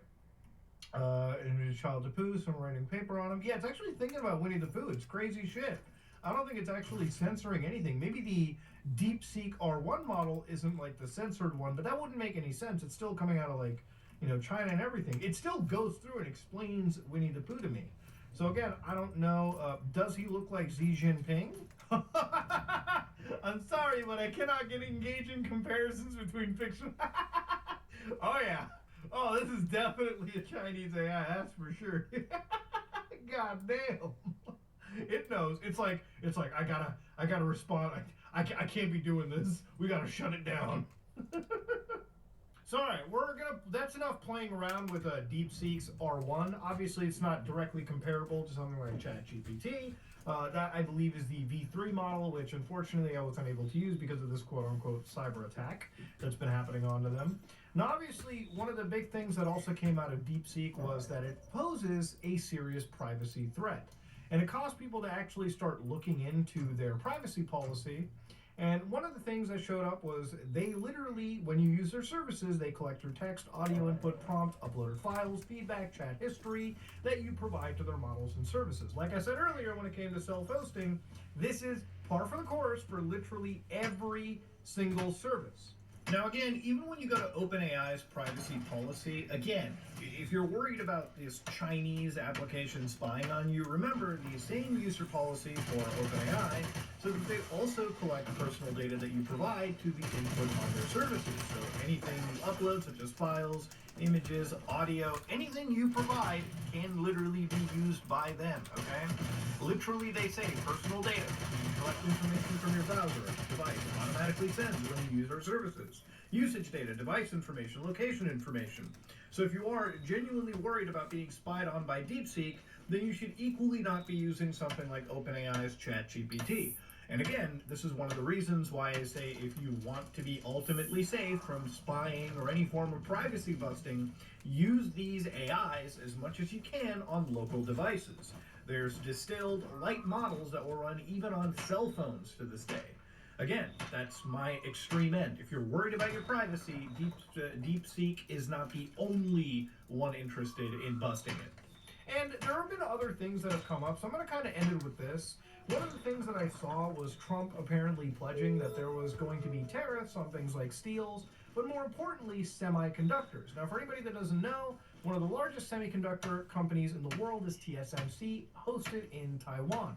They're so huge that they account for basically almost every semiconductor in the world. I mean, at least a massive chunk of them. Chances are something from your phone all the way to your graphics card, all the way to anything is probably actually manufactured at TSMC. And that's because semiconductor manufacturing is very, very difficult. It requires taking silicone, cutting it into high quality wafers.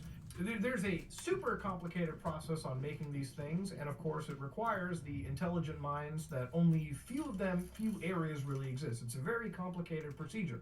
You're literally teaching a bunch of rocks how to effectively think and do what I've shown you throughout this whole video. So obviously, with no real manufacturing at home right now, I think placing a tariff can be a little bit different. Remember, a tariff works in a way where if a company sells you a semiconductor, in this case for $100, basically the tariff, if applied for, let's say, I don't know, an extra $100, that basically means that that company will sell you that same product for $100. Then you also have to give $100 to the government because of the tariff. And now you have to basically upcharge the product. Wait, I just got 20,000 Starcrum. Public. So chances are you're probably going to sell for $250 when you could have sold for $150, right? If you didn't have to pay that extra. Starcrum. Now, at the end of the day, the tariff is great if you want to move people to your home country, but if there's no manufacturing there right now, it can be pretty dangerous for companies like So, you know, Microsoft. I haven't tested AI in a little while. Let's go to ChatGPT, I guess, or I don't know, like DeepSeek or whatever. Let's see what DeepSeek is like, or DeepSeek, yeah, DeepSeek. Unravel the mystery of AGI with curiosity. Start now.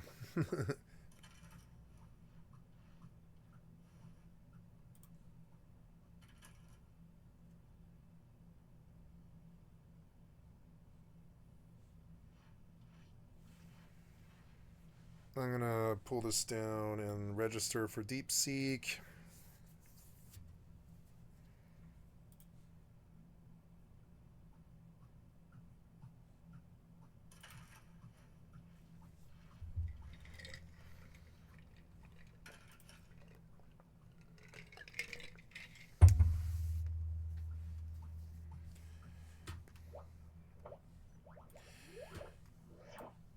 So, hi, I'm DeepSeek. How can I help you today?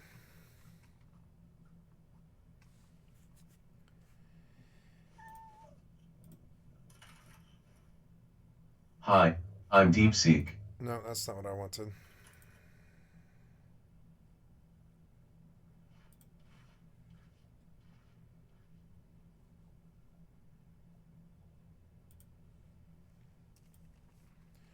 Ah, good.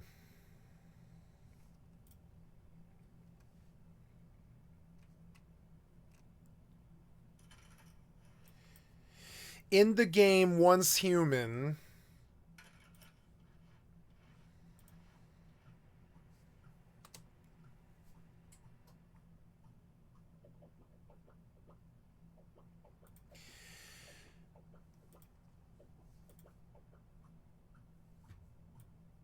In the game, once human, what is the currency Starcrom spent on?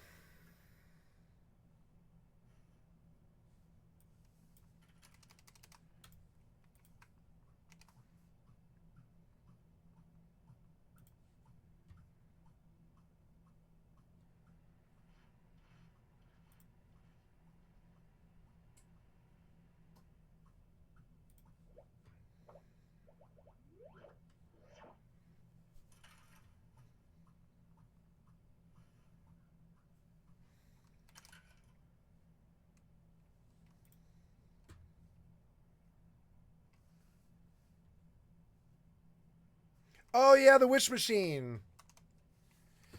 Yeah, cool, cool, okay. Like I like that. I like this aspect of it. So let's save this website. It was dope. I do like it. So yeah, save this website. We'll go merge. Start now. Oh good, okay. It's like me seek. Okay, here's the answer, I guess. So we'll drag this tab over here, I guess is what we'll do. Yeah. And then we will and we'll save you over here. I didn't end up using this to go TV to go channel thing. DeepSeek, right? So there's my new AI solution. So looking at web page 1, oh, I can even have it read it to me, I think, too. In the game, once human. Oh, Jesus Christ, you're so loud. Settings. Voice should be Hazel. Not Hazel. Is it? No, it's Australia. It's Catherine. Speed should be that. Pitch should be low, higher. And the volume should be at half. Show and pop-up test. Read Aloud is a Chrome and Firefox extension that uses text-to-speech technology to convert web page text no, to audio. I want Zero. It works on a... Read Aloud is a Chrome and Firefox extension that use... Read Aloud is a Chrome and Firefox extension that uses text-to-speech technology to convert... Read Aloud is a Chrome and Firefox extension that uses text-to-speech technology to convert web page text. Read Aloud is a Chrome and Firefox. Read Aloud is a Chrome and Firefox extension that uses... Read Aloud is a Chrome and Firefox extension that uses text-to-speech technology to convert web page text to audio. It works on a variety of... In the game Once Human, what is the currency starch Rome spent on? Okay, the user is asking what the currency starch Rome is spent on in the game Once Human. Let me go through the search results to find the relevant information. Looking at web page 1, it mentions the wish machine where Starch Roam can be used. There are two options: direct purchase, press G, for items like legendary weapons at 8k, armor pieces at 3k, or epic weapons at 3k. Also, making a wish, press F, costs 500 per pull with a 10k guarantee for a legendary. It also talks about using Starch Roam to get blueprint fragments and upgrading blueprints by using same class fragments. That's a key point for spending Starch Roam 1. Web page 6 and 8 also discuss the wish machine. Web page 6 lists two main uses: buying blueprints directly or gambling in the wish machine for random rewards. The direct purchase includes weapons and armor, with legendary weapons costing 8k and epic ones 2k. Armor pieces are 3k each. The gambling option is a loot box system for blueprints 79. Web page 7 goes into more detail about the wish machine's minigame where you spend Starch Roam for a chance to win blueprint fragments. It also mentions converting fragments into full blueprints. Additionally, there's a direct purchase option for specific gear, which is more expensive but guaranteed 8. Web page 8 from maxroll.gg confirms that Starch Roam is used for buying weapon and armor blue. Cool. It is better than ChatGPT. It brought everything it could find and organized all of it. I like that. When you want really fast knowledge, this is good. I do like it. Hell's yeah. I mean, yeah. Let's have it do something, right?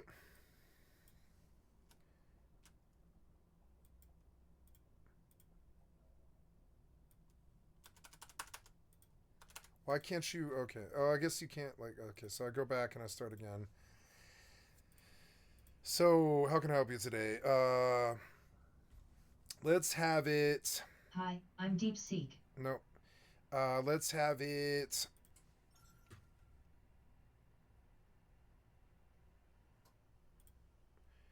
Okay, let's have it.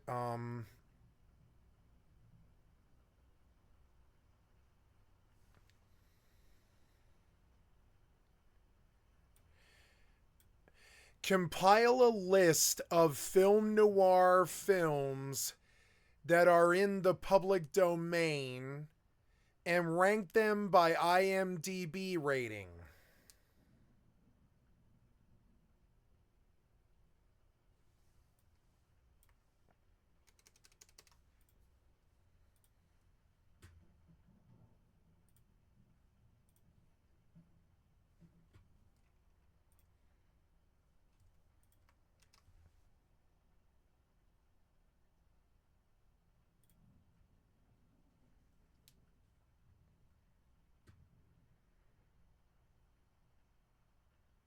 See, that's dope, and it's like thinking and stuff. Yeah, go find that stuff. Yeah.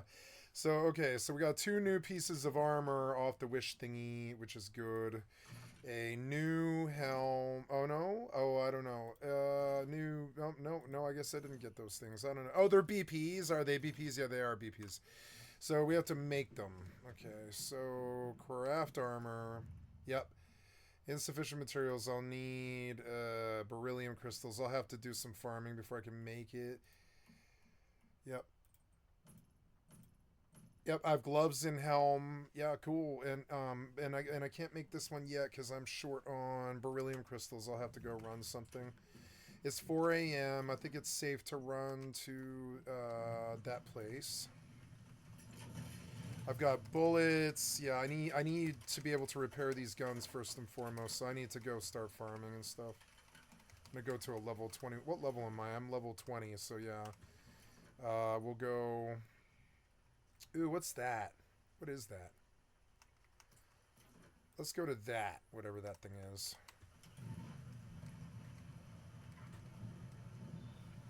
I have a feeling I'm about to get into a really nasty combat, but we'll see. I'm at half health, which isn't good, but killing things should lower it.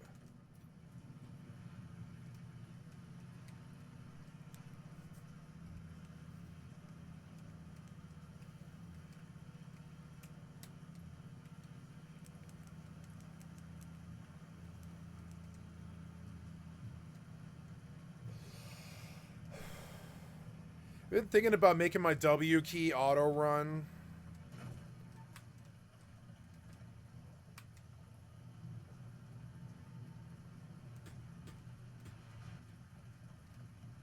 hell is that? Oh, is it like an airdrop? Echoite. Chaotic Cortex. What is this thing? Cool.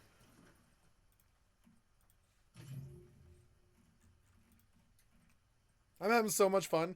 I love my fucking job. I love my job.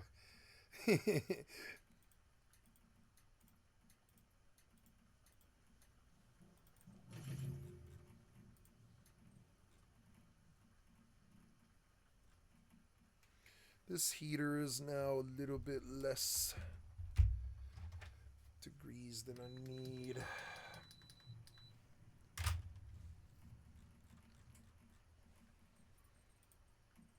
Upgrade a new weapon.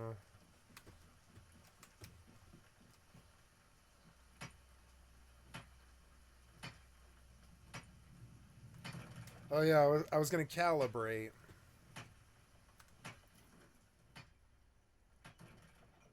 What's that thing? Cargo conquest.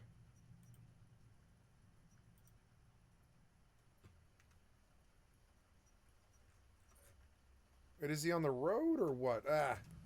Let's go get whatever that thing is. Go. Go. Go, you. Go, go. Turn around. Let's go get whatever that thing is. Maybe I bet I can get gum repairs from it. I like the motorcycle.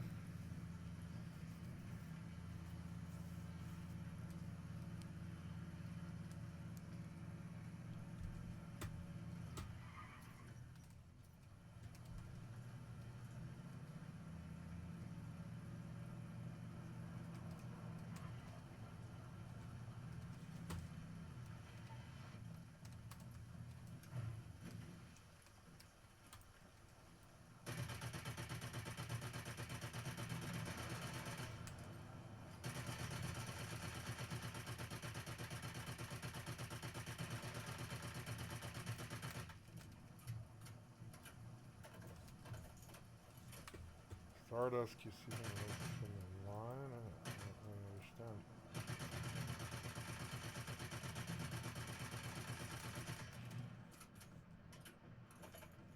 Stardust keeps thieving from the line. Defeat normal enemies.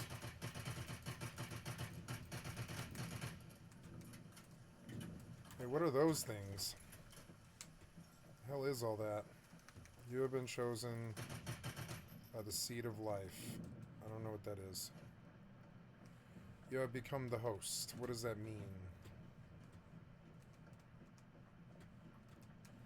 Remaining sproutless storage to obtain. Get close to the seed of life. What is the seed of life?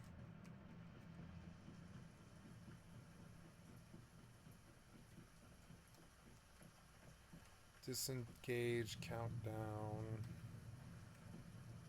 Oh, sproutlets. I see. I'm getting sproutlets just by standing here? Oh, do I touch them?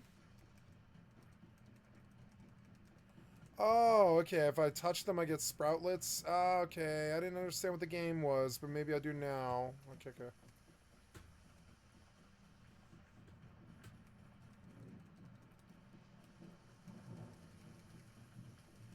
$84 Stardust.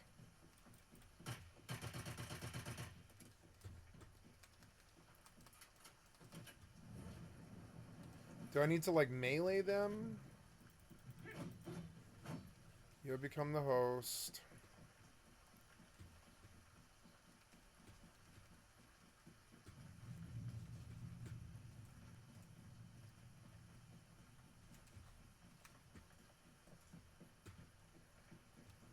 $120, $126. Yeah, if I touch these things... I don't really understand what these things are that they're having me do, but whatever.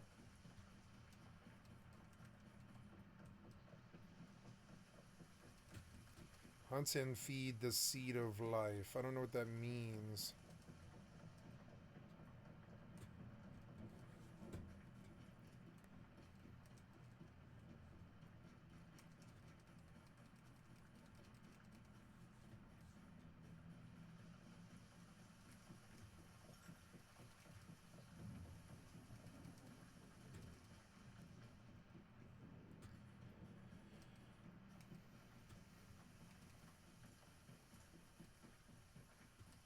174, 180,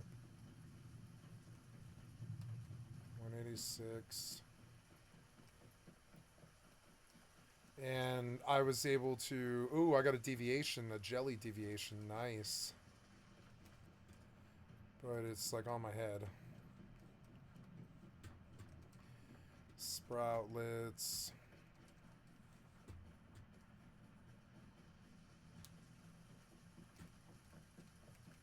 $240. This is the currency for the stuff in the middle of the town. This is a good one to do. It pays well, I think. Like, not well, but it helps you get there. Then you wait for the disengage. This is a long event. It goes on for like 10 minutes.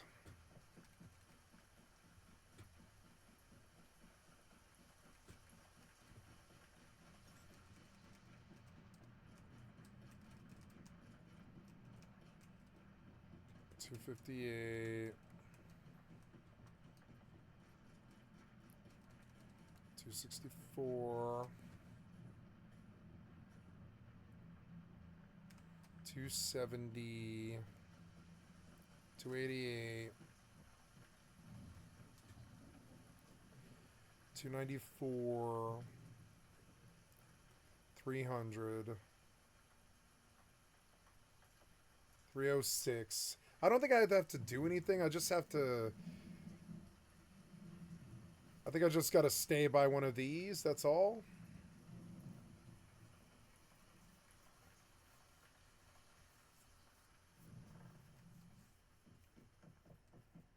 Vehicles parked beyond the time have been automatically recalled. Okay. Been chosen by the seat of life. It's like an AFK event.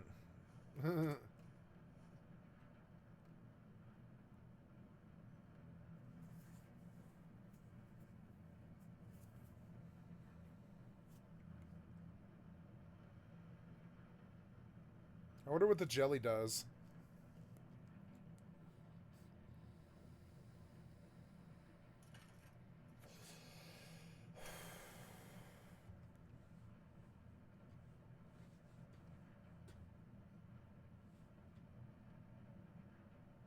Yeah, you don't have to do anything except stand by one of them. That's it.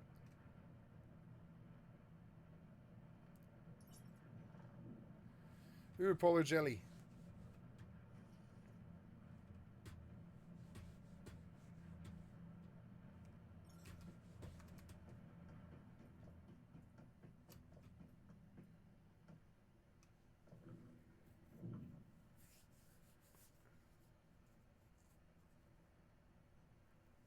It's gonna run out.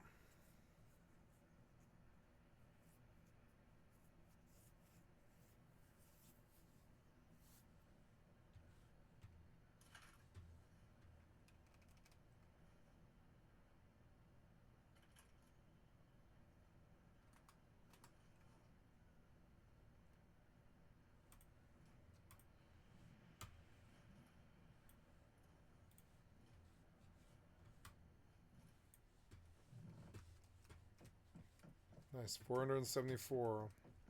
And whatever that is, sproutlets. Nice, claim rewards. Nice, 534, 535 sproutlets. I think I'm supposed to go spend these. I finished this, which is good. Recommended cargo.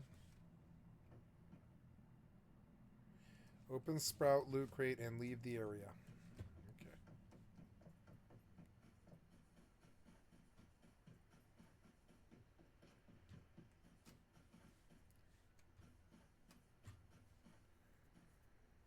At least it explained it well enough.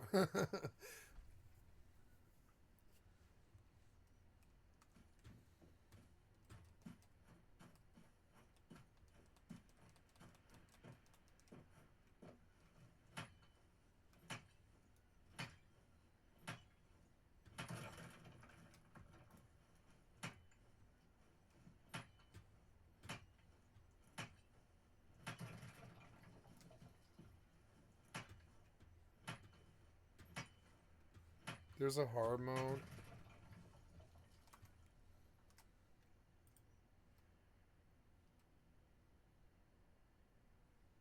The server is busy. Please try again later.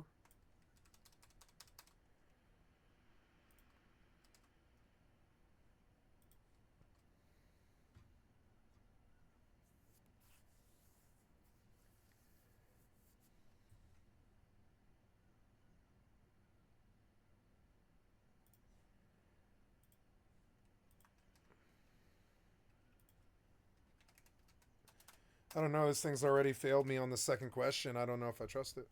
Network error. Oh, because they're being attacked? Oh, yeah, because they're being attacked. Yeah, okay. Well, then, never mind. Then I will look on ChatGPT.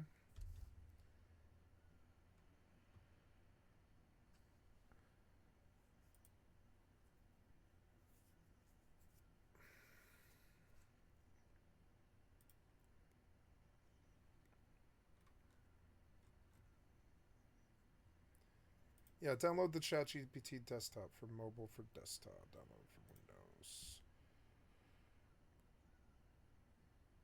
Download.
Okay, I'm going to use the ChatGPT app for the first time.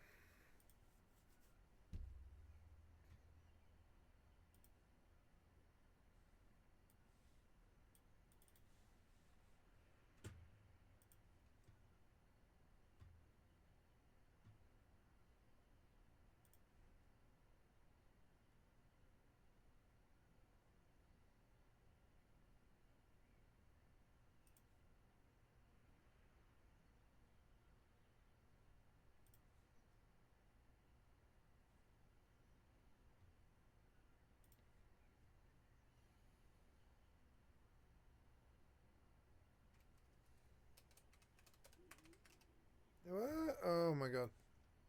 Stop.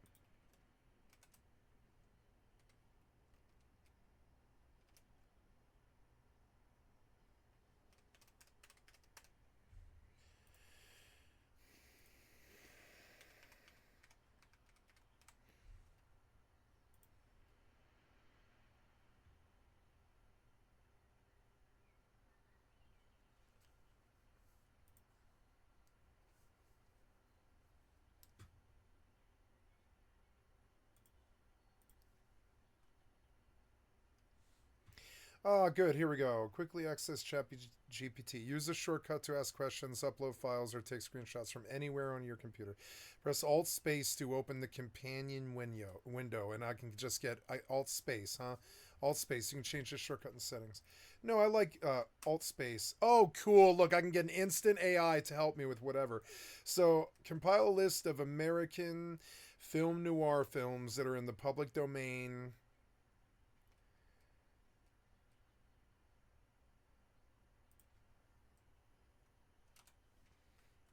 That will not violate DMCA and rank them by IMDb. No, it wouldn't be. Yeah, IMDb rating. Try that.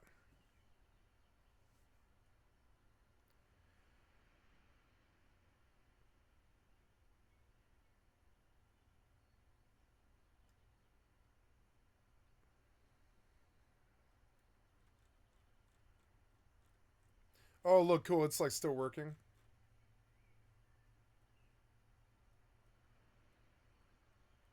Archive.org. Archive.org. I think I've been there before. Many of these are on archive.org. Oh yeah, the Internet Archive. Okay. So if it's in the public domain, you can find it here. American libraries and stuff. Oh, cool, cool, cool, cool, cool. So the Internet Archive has got everything. We're gonna keep a link to this and over here too. Internet Archive. So I'm looking for. You say that the best one is. I want more.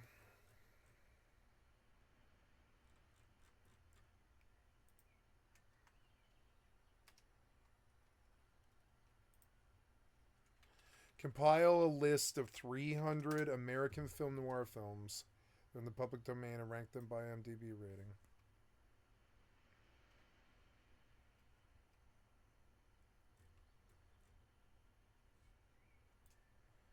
Wait, now now why did you give me a different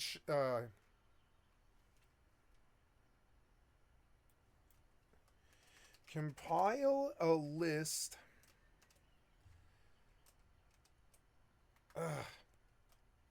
Compile a list.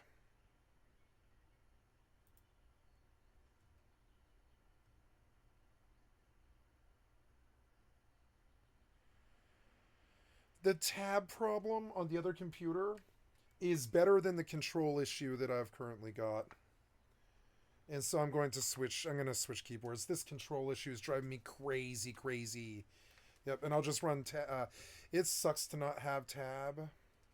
I mean, I don't know, it's working. I think that's fine. Yep. The tab key itself wasn't working. No, that tab key's working. It's working. I will charge the keyboard. Can't do this control problem anymore. Compile a list of American film noir films. Compile a list of 300 American film noir movies that are in the public domain and therefore do not violate DMCA ranked by DMB rating. There we go. Cut and paste.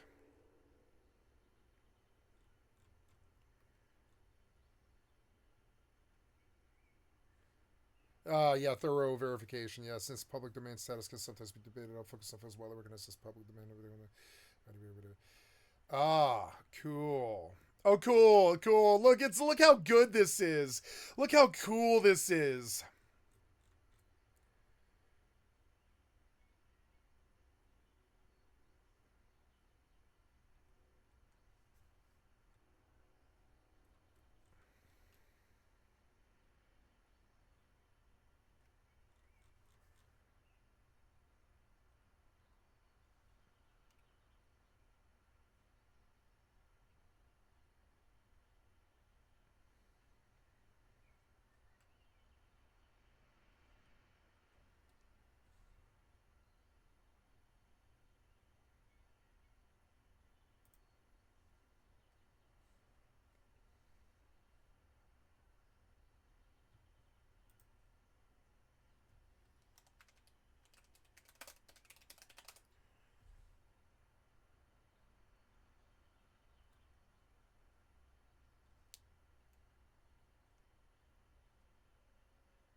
Spreadsheet file.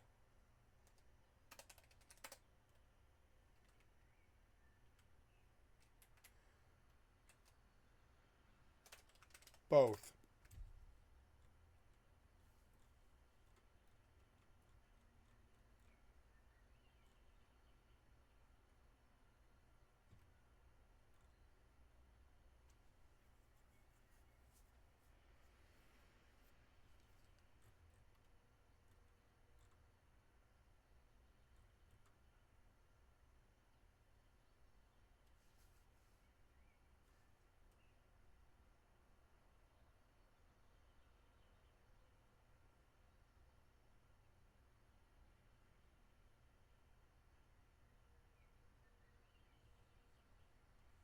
Now, why didn't...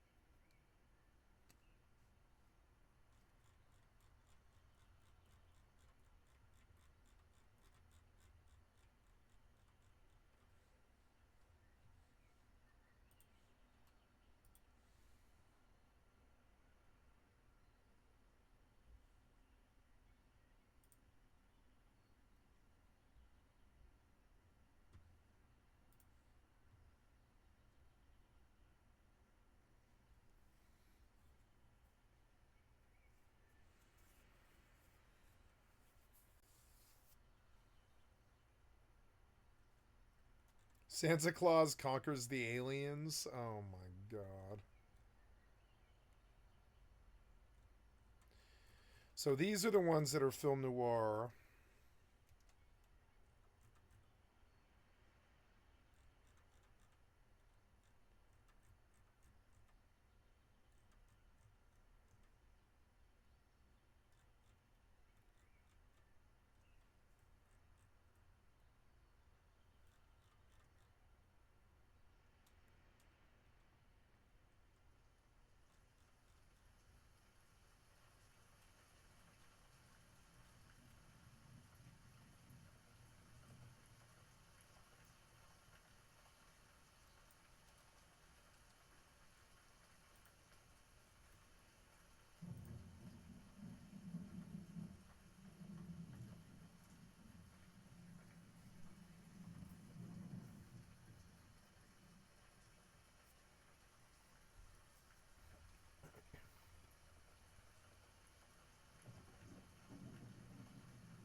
It gave me a film and a fire. Oh my god.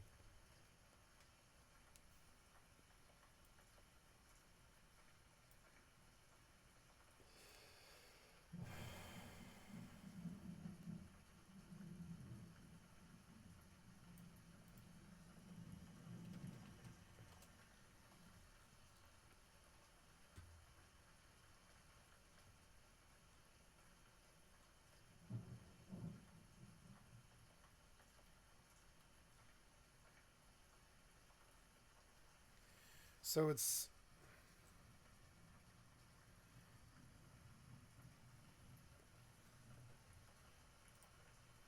I gotta compose an email here. I was asking for some advice.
Now, why isn't...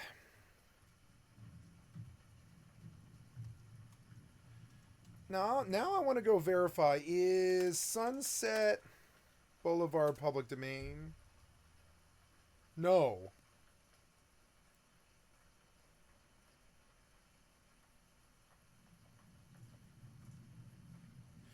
Oh, okay. So I need to be consulting this list, Internet Archive, and looking for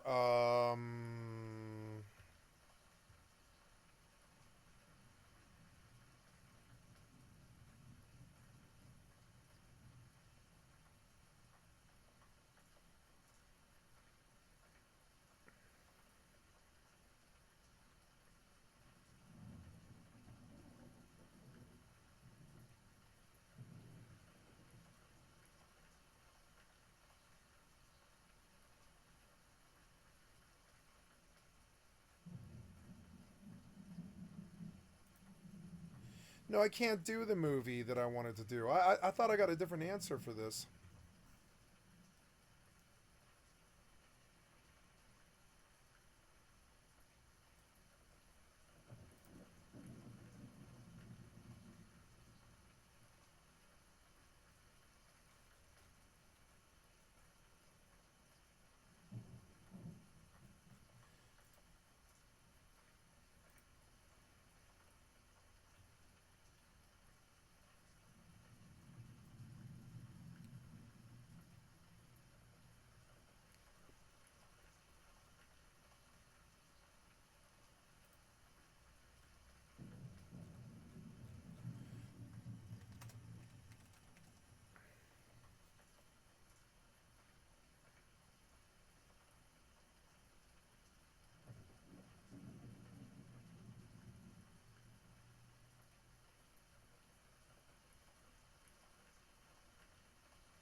I'm getting different answers, so let's go to ChatGPT now.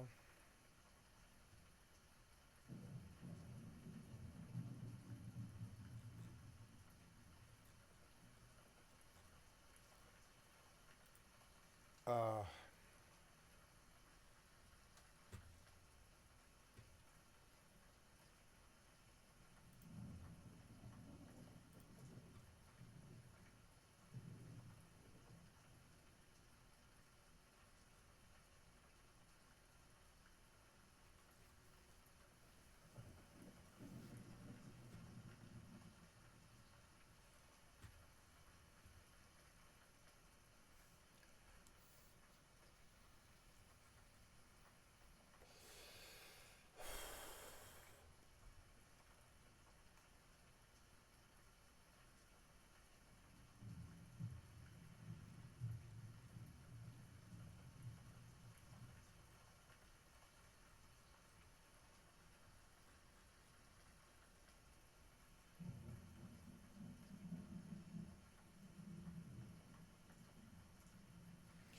okay, I did my little thing that I was going to do. I was going to take a look at this.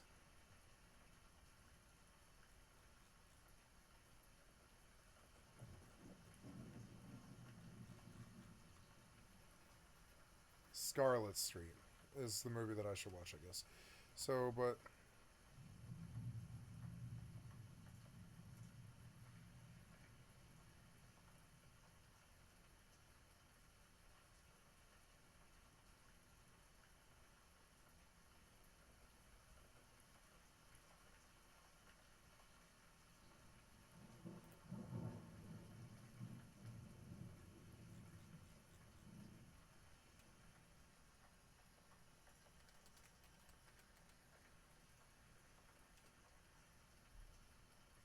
No, it's pulling an image and telling me that that image is in the public domain, but...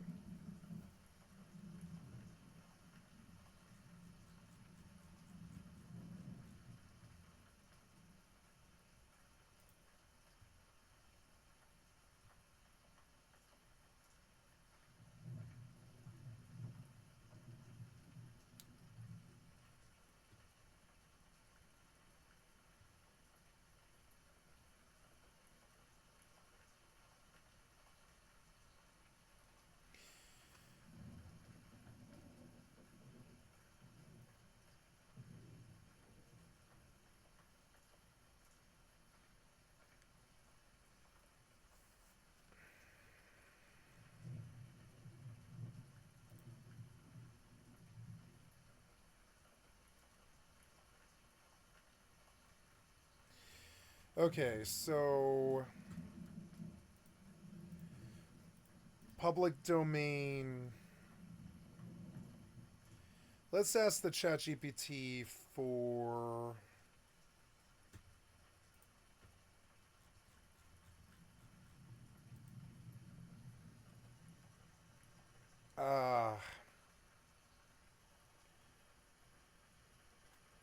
compile a list of all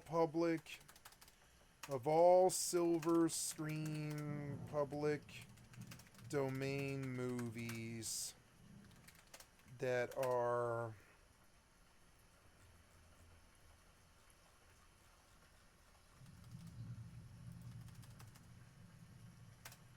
I can show on Twitch.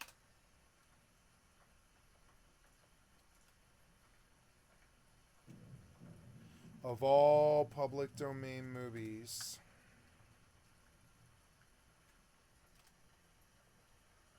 And rank them by IMDb rating.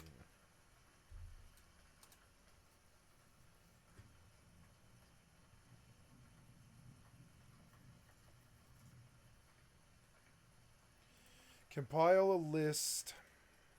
No.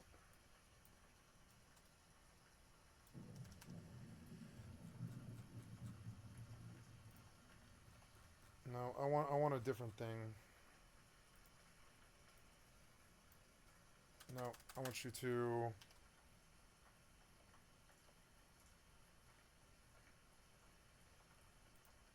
I want a list of 1,000 or something.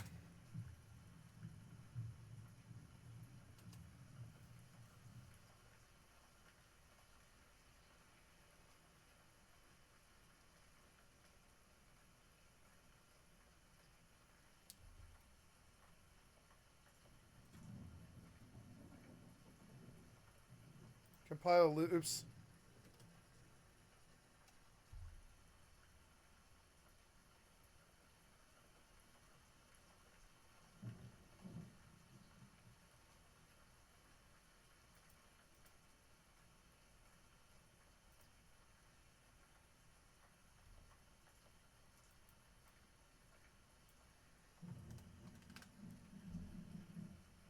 Compile a list of 500 that I can show on Twitch and rank them by IMDb rating.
I'm going to do this again, but I'm going to lower the number. Let's see what it does just for the list.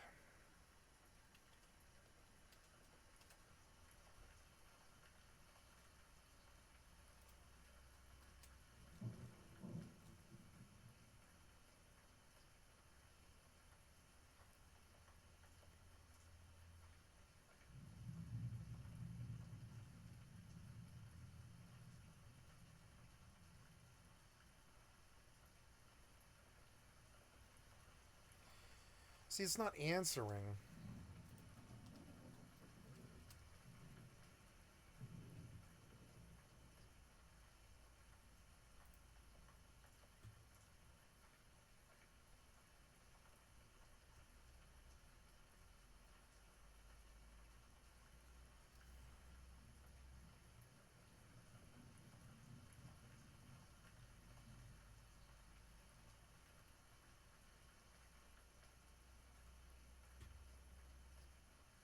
Citizen Kane. It would be fun to do Citizen Kane if I can't do...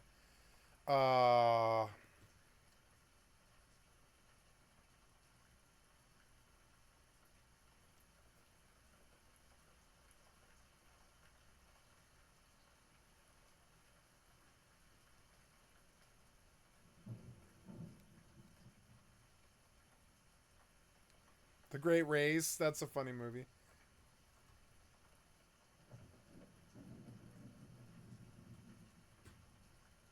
Gone with the Wind.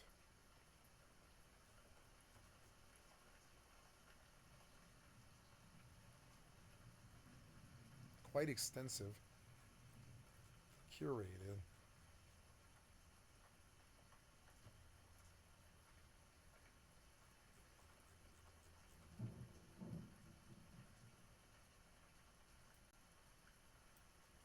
Oh, it's tripping up.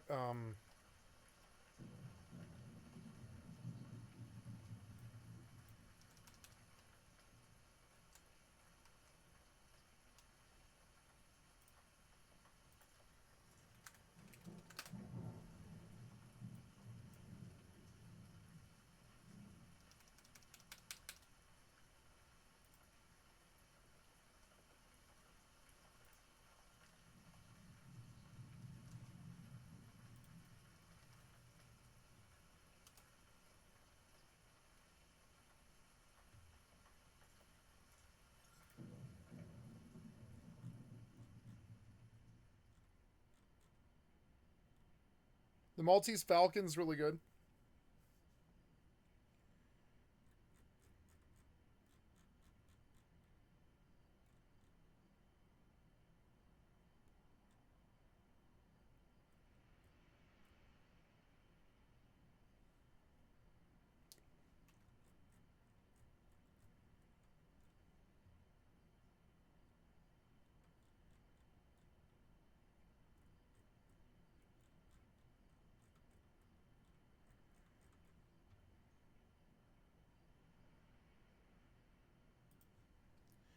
Film noir.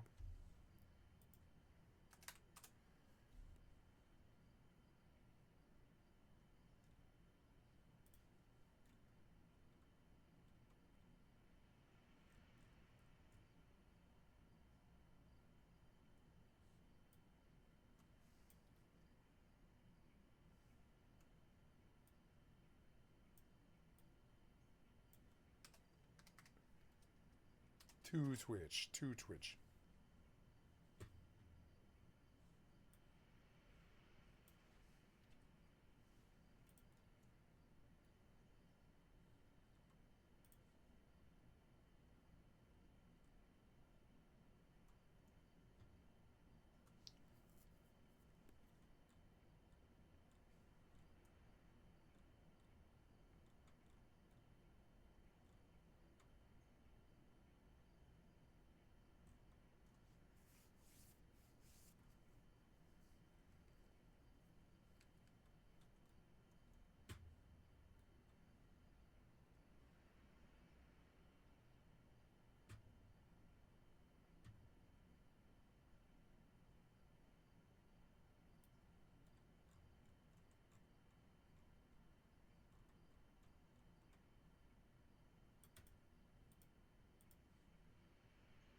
Manos the Hands of Fate was really bad, huh?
Wait, where did I just go? Oops.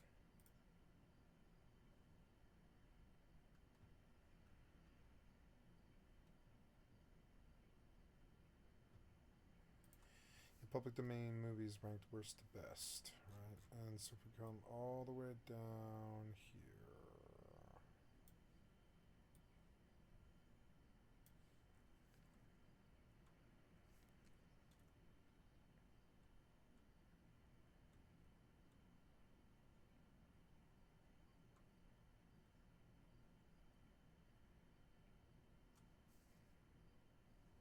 Man with the golden arm.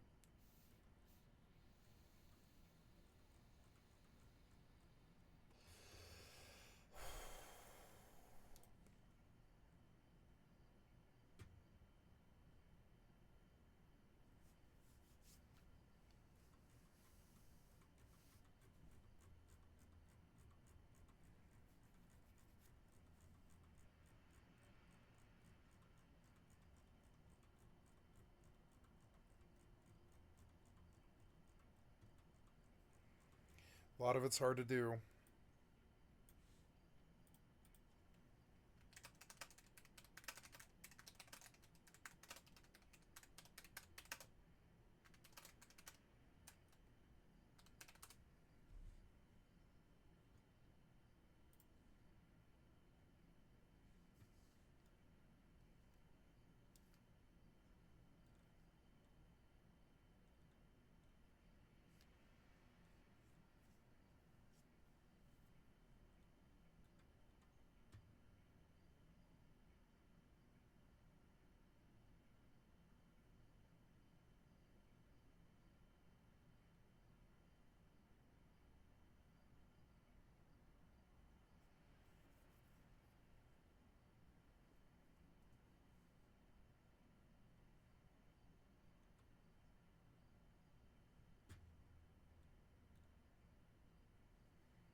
Can you is it safe to stream public domain movies?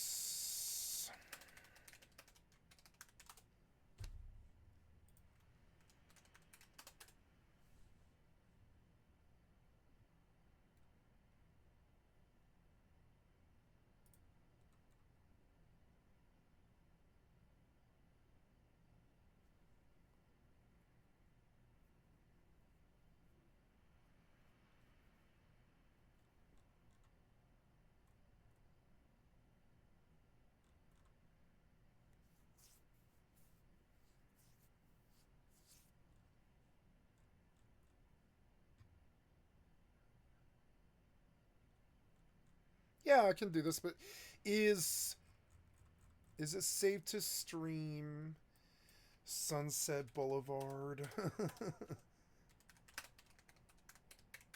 to Twitch? I just want to make sure. Did you search?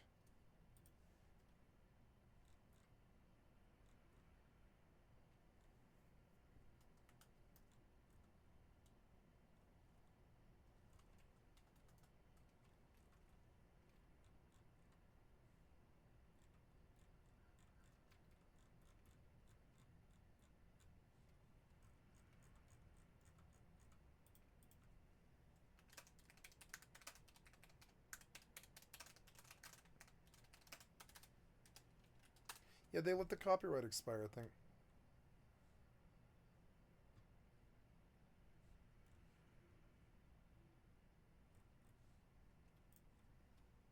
Is the film...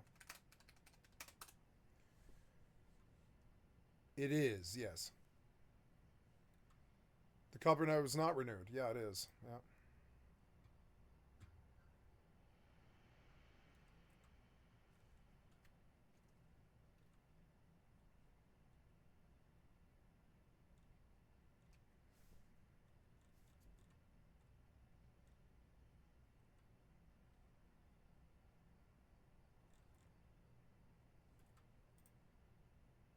Yeah, it is. It is. So I can show it. Yeah, it's good.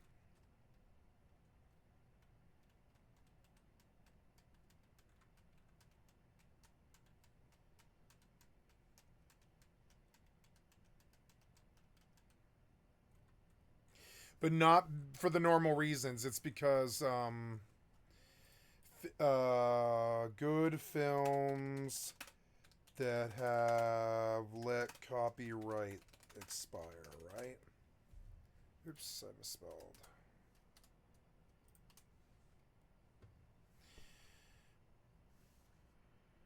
Passion of Joan Arc, The Circus, Steamboat Willie, The Cameraman, The Last Command, Street Angel, Lights of New York, Show People, The Man Who Laughs, Speedy, and The Crowd.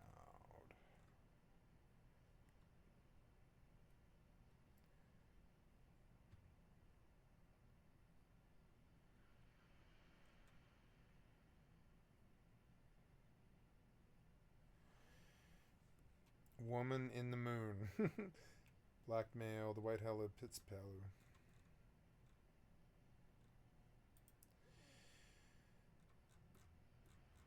So now we go back to the Wikipedia. And I want to go down and see if Sunset is on this list.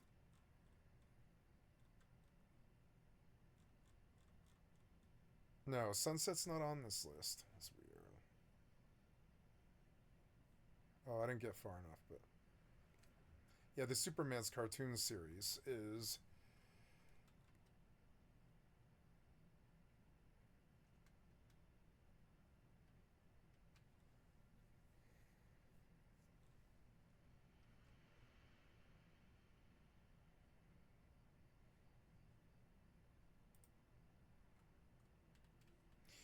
List of animated films in the public domain in the United States. Looney Tunes.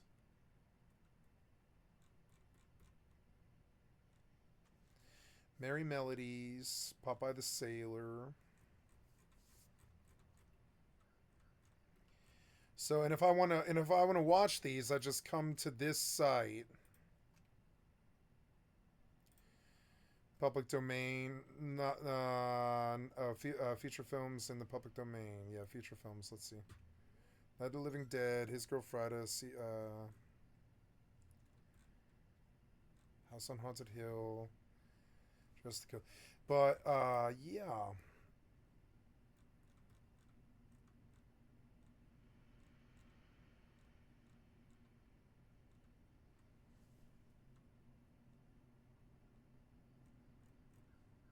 And even if they ban me on Twitch, it won't be long.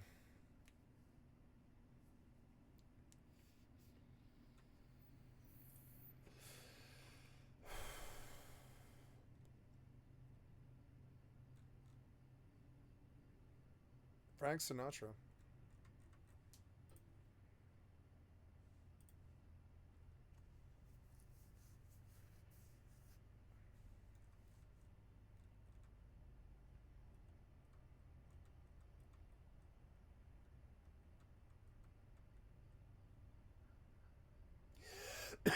No, there is a bunch of stuff here.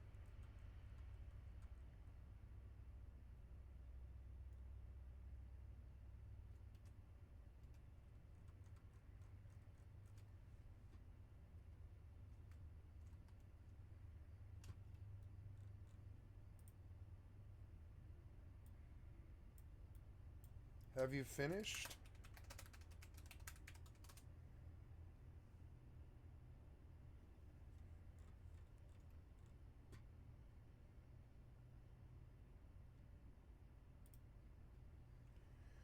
Show list.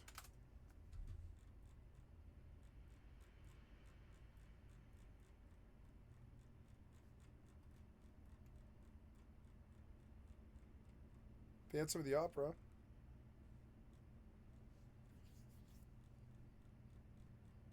This is a good list.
It is 10.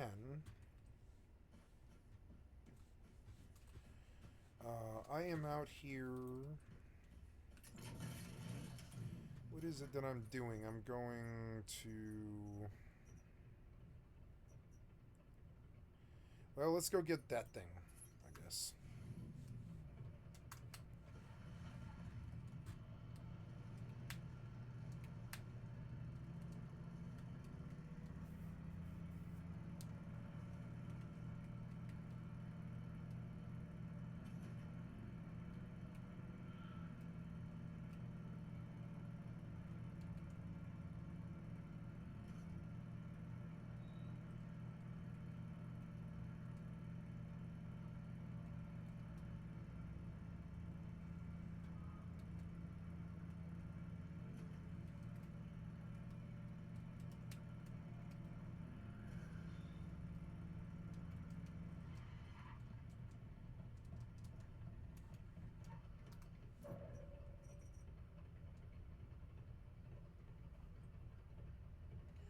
So, because...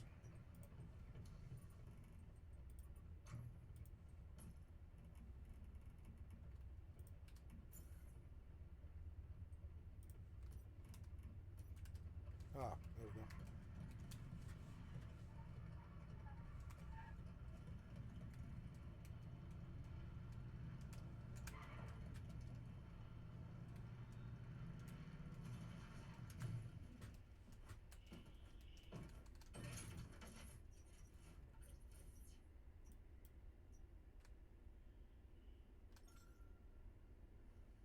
Wait, what? Chaotic Cortex?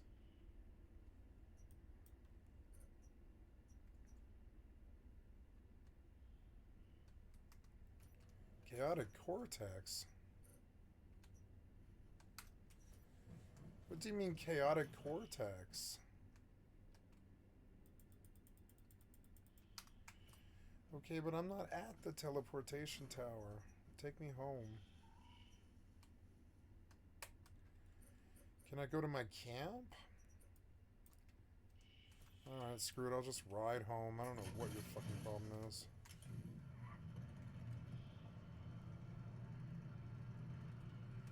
What do you mean Cortex?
Oh, good. The mushrooms get rid of it. Yeah, that's good. I don't really want to rest. Like, long, anyways. Yeah, look, by the time you eat, it kills all the stuff anyways, yeah.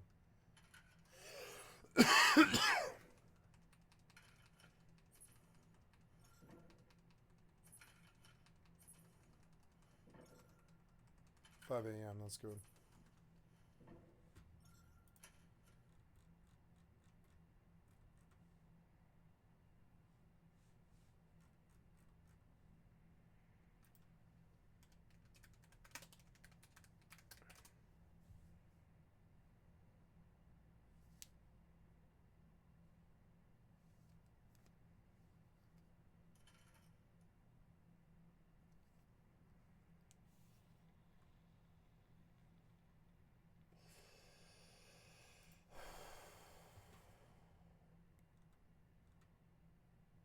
You can download it.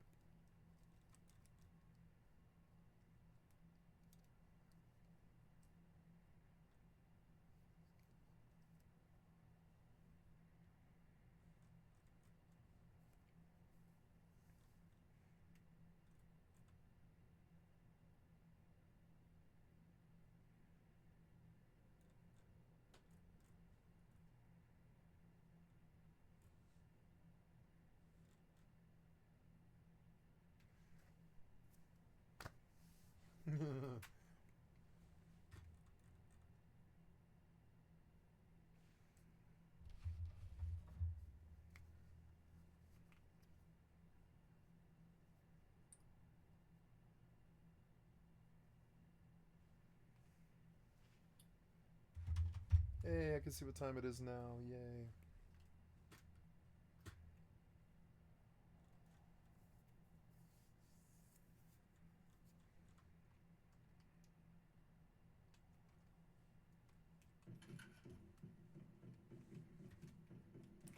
I want to see if I can produce those things. Yeah, the adrenaline shots. Yeah, give me 2 of them.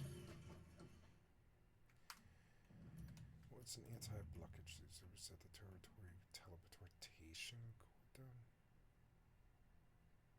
Territory teleportation cooldown. 3,000.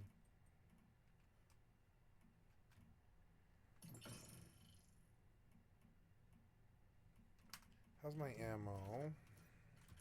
1,500 rounds. Yeah, that's probably enough. Yeah.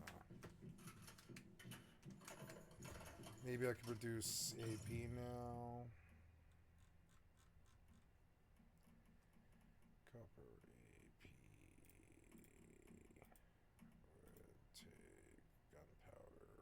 I can't make too much of it now. But I can make a lot of copper out. Just normal stuff. Copper. Not AP, but copper. LMG ammo, which would take gunpowder. That will use all of my acid. I think it will use half of it. 2.5 minutes.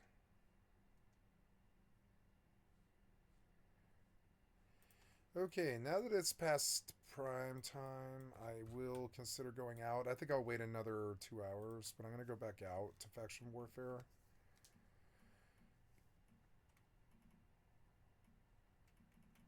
I love this game. It's holding my interest, and that's good enough, you know? Yeah, make me another activator. I'm out of rubber now. Fuse rawhide. Let's make rawhide. And yeah, curiosity can look at curiosity. Yep, there we go. Got a bit of production going. Much better than Nightingale.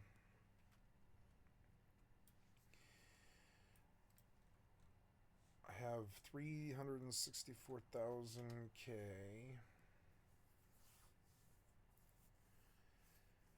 Oh yeah, I bought that other ship, but I didn't send it out.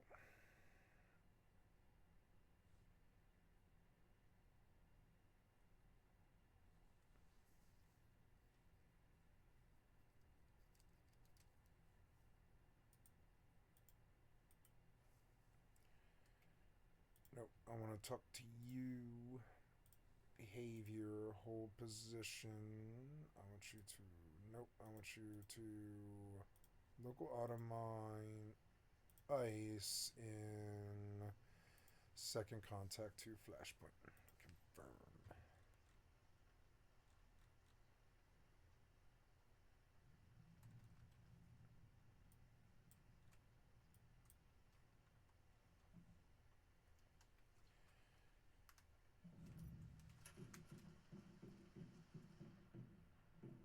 I guess I will use a health thing so I don't have the vignette anymore.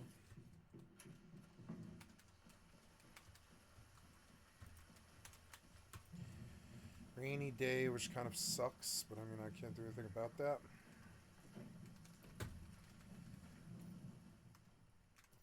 I can't...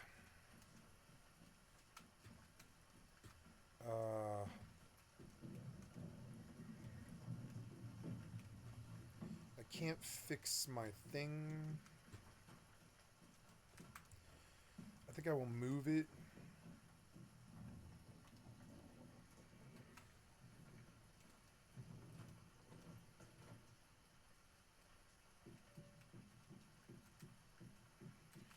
Should be able to go there, and I think it will if I remove these. And then I will relocate. Oops. You.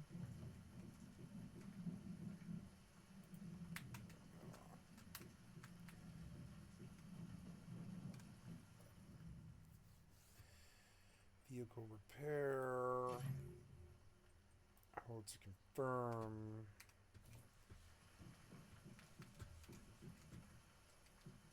I want to do a solar panel. Do I have the mats now?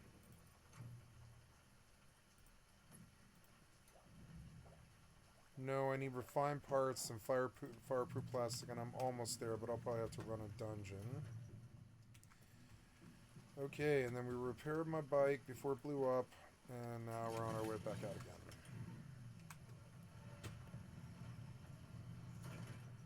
Going straight to this one.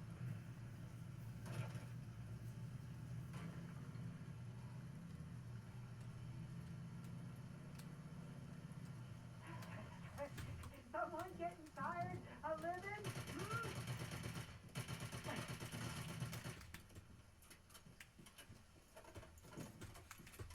Fucking annoying. What was that?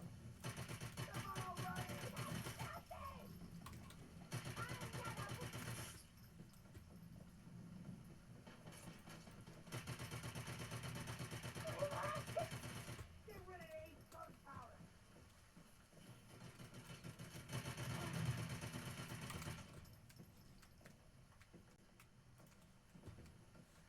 I like it when they have guns.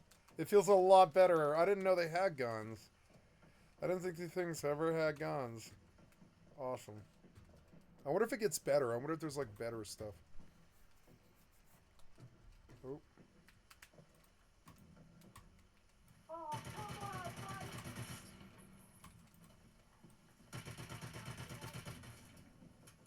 They aren't really dropping loot, but they're dropping XP.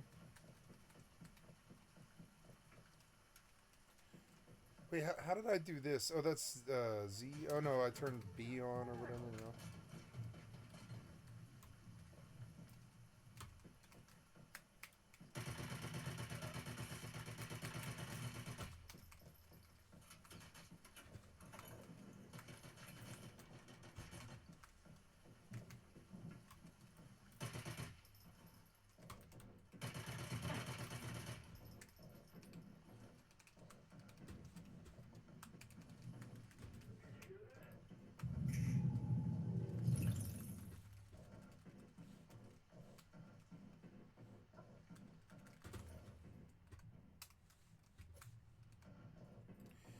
I always forget to snap, but I mean, yeah, if you want to see the loot, you should.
know, the combat's not that bad when they have guns and stuff, actually. It's not as bad as I thought.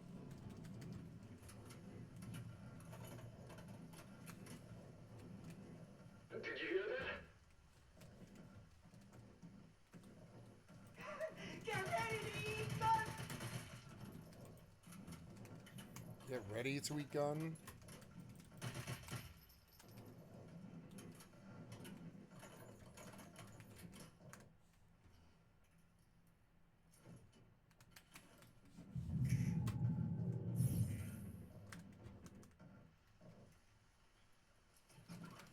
Ooh, that thing was stacked. Shock Rampage mod.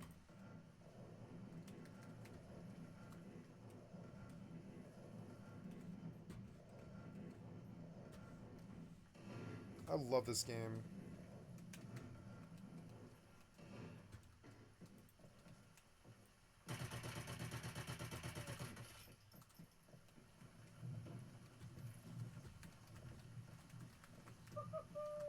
A game of hide and seek. You better hope I don't find her.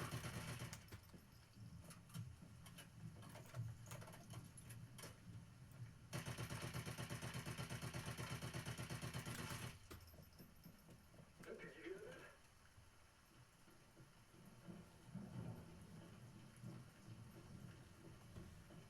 Oh, yeah.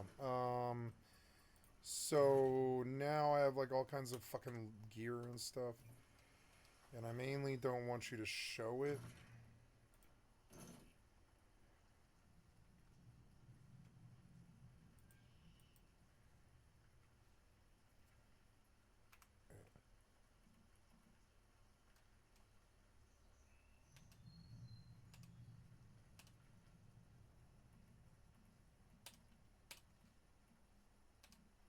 There we are.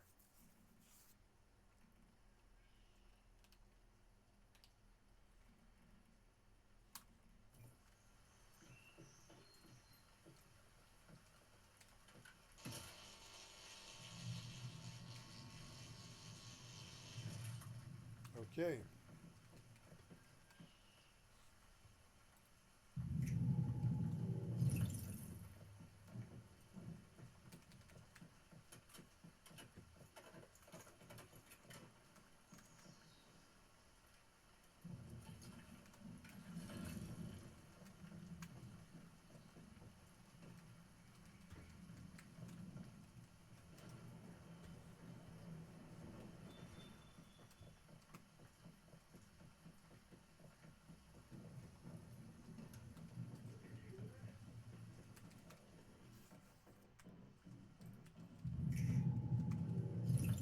Come on, buddy!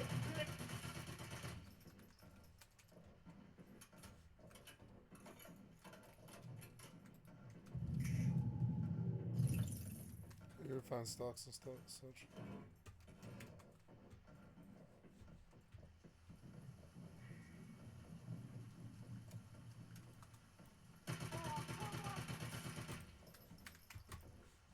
Did you hear that?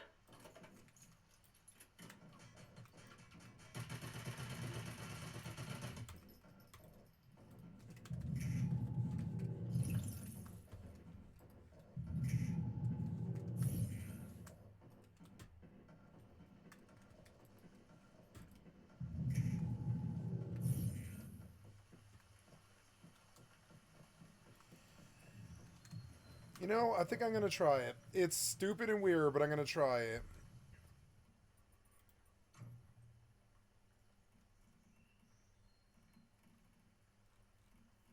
Oh, keep sprinting. Here we go. I want that to be W. Confirm. Forward. I'll put on Y. Yeah. Just have her run. Why do I need to do anything? Yeah. Just... And who cares? And if I tap it, she stops. Yep. I have about as much control. Oh, man. Why didn't I do that before? I'm just going to start doing that. I'm just going to have walk forward on W.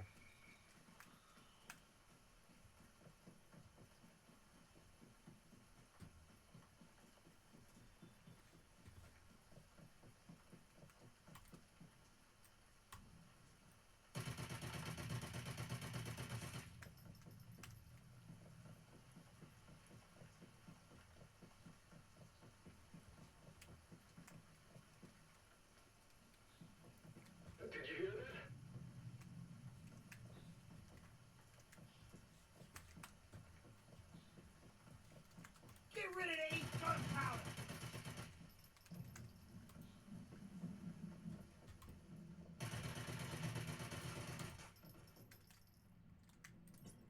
Nice, I got a logging beaver.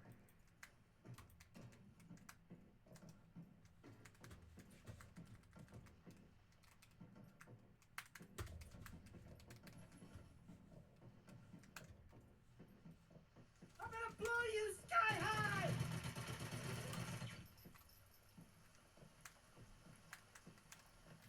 It's very hard to get used to. Game of hide and seek. You better hope I don't find you.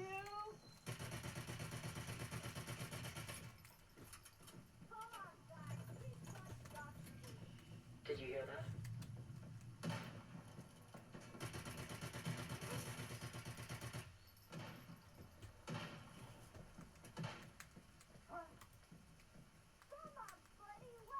I like the combat. They don't feel too bullet spongy. It's good.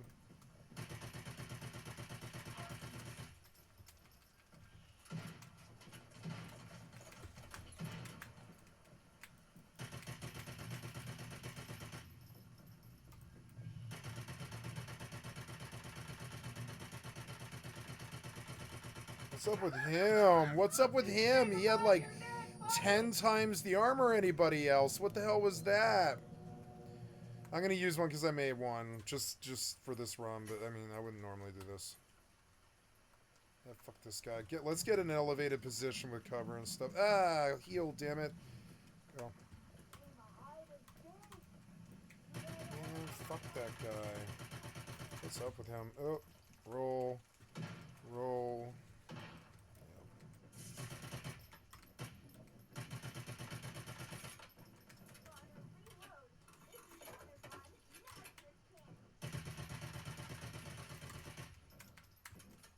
I like the combat, it's fun.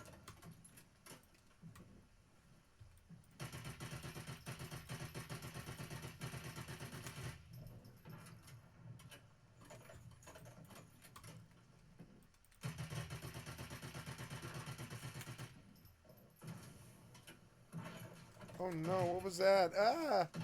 No! How did you get behind me? What the fuck? Okay, just give up now. No, I'm gonna use the shot to escape the combat once he leaves. I don't know why this guy's like all super blue or whatever. And he like teleported behind me and kind of cheated. Now I'm gonna use the shots because I don't care.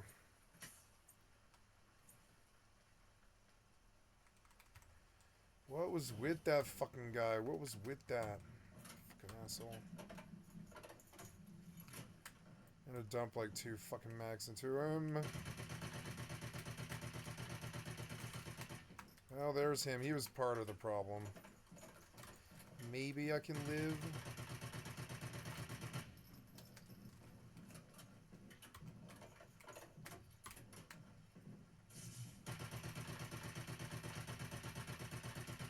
He is so annoying. His shield makes him impervious to fire or something weird, and I'm also like kind of out of activators now, which isn't too good, but that's alright. Oh! Yep. Now this room sucks. Go. Go. Oh, he's behind me? Ah, why is he behind me? He hurt me very bad. Go. Jump. Jump! Please jump! Please jump! Please jump! You won't jump this? I don't know why you won't jump that. Please jump this. I don't understand. I don't understand. Please move. Oh.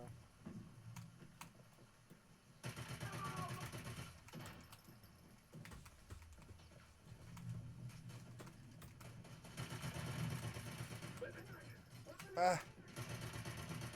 Hey, come on up, sucker! Oh, move.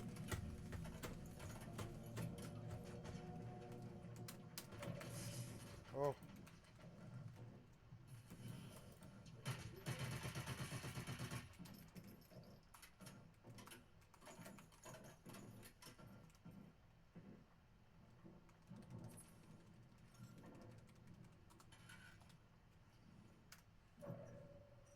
That's gonna work. It doesn't work.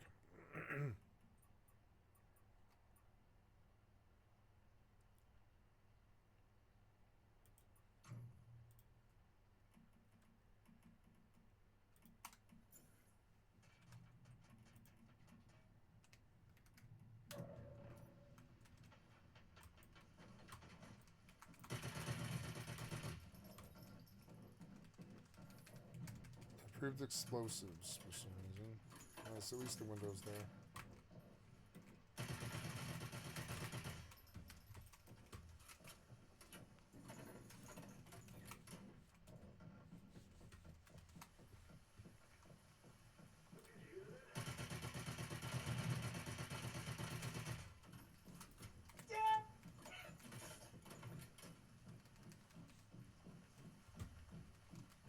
What was it? What did he have?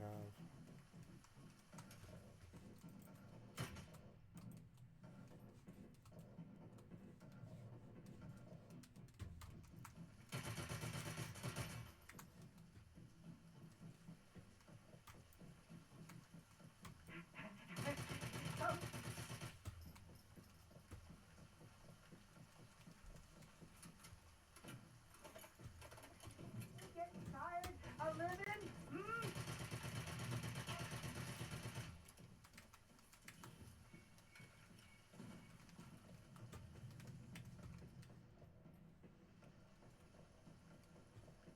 I'm gonna blow you, Scott!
What time is it now? About 11?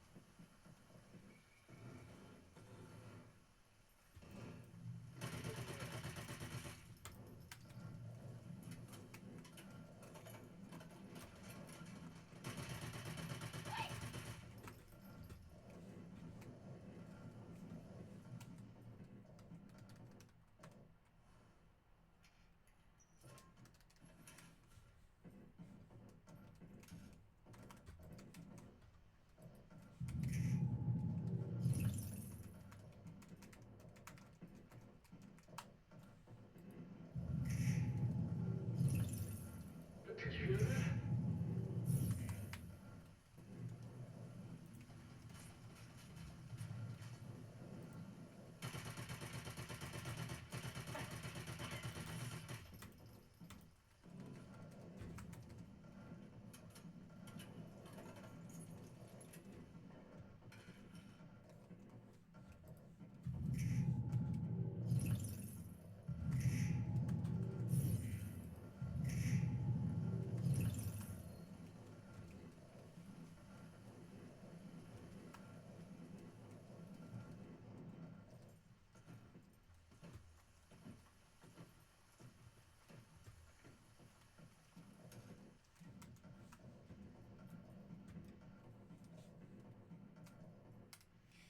No, you're doing a setting where you turn the flashlight off when I go outside, and I don't want it. Auto toggle flashlight. Nope, because you're not doing it right. If you were doing it right, I'd be like, sweet, but you're not.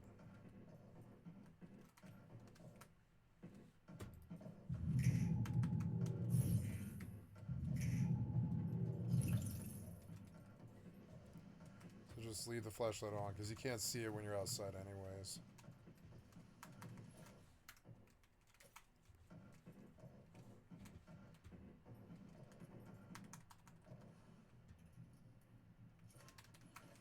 Nice.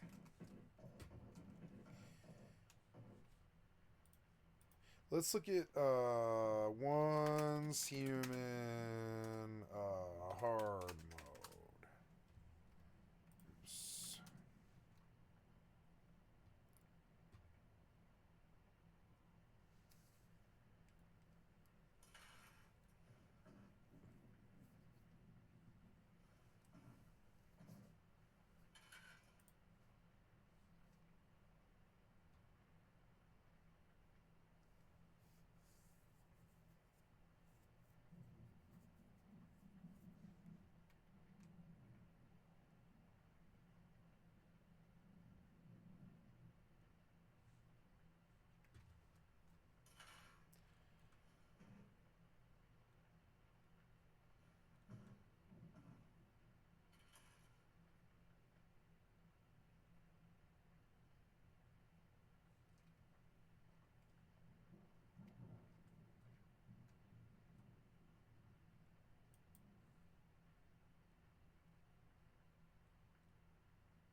So I am on the hard mode. Oh, I was like, no, wait, there's a new one.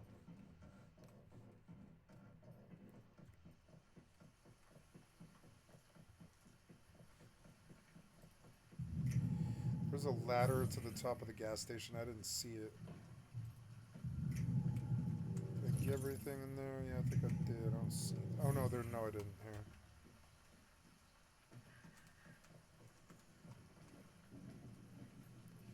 Ooh, panty shot. Your camera. Yep. It's blocked by my thing.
Use ciphers. What does that mean?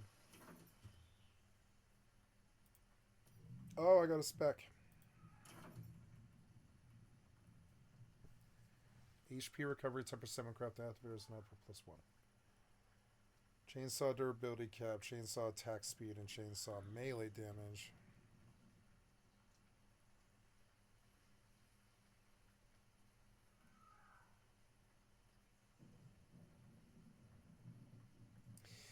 HP recovery stuff might actually affect me better than portable fridge. But no, I don't think I'm actually struggling with meds at all. I don't think I'm struggling with any of it. But portable fridge does seem cool. Let's do that. That seems like a really good buff. Fuck it.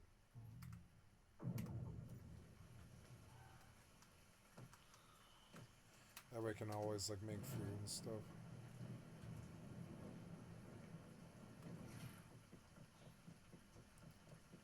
I like the right side view more because it blocks my camera less. It's actually awesome.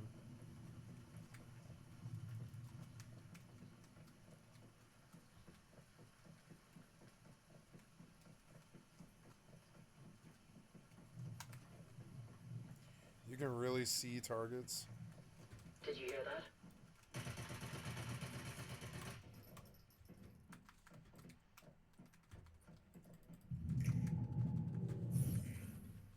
Yeah, I'll claim.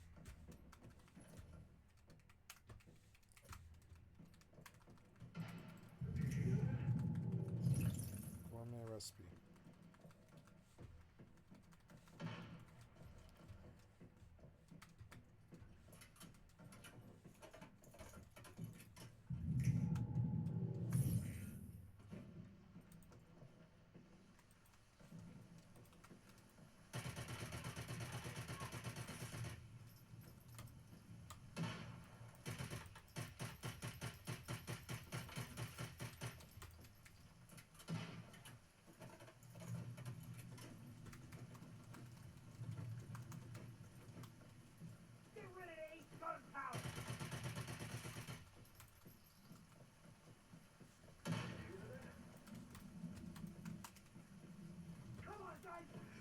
shot to do.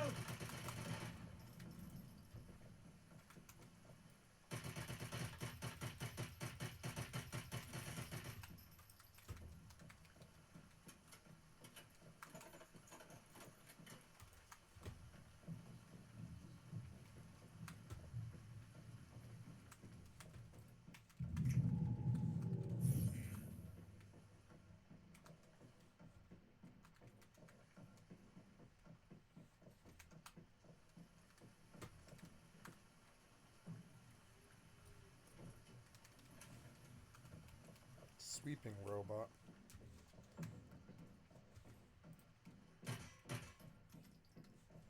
Not a TV anymore.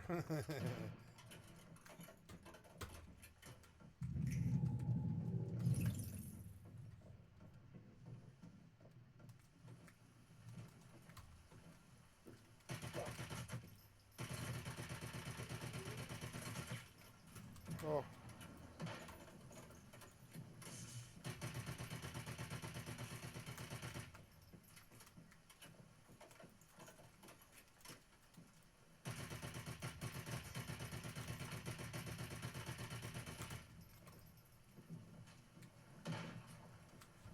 Fuck was that? Where was? Oh. I'm gonna blow you sky high. You son of a bitch.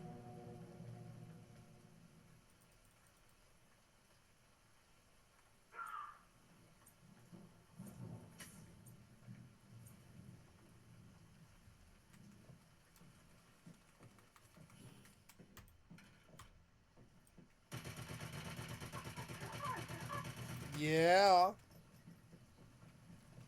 Got him. He was annoying, but he was good. I didn't mind fighting him. He was fun. Butterfly was really good for him, but I drained it. Alright, I feel like I made some good progress here, and I've drained like a bunch of meds, and I'm just going to go back home now.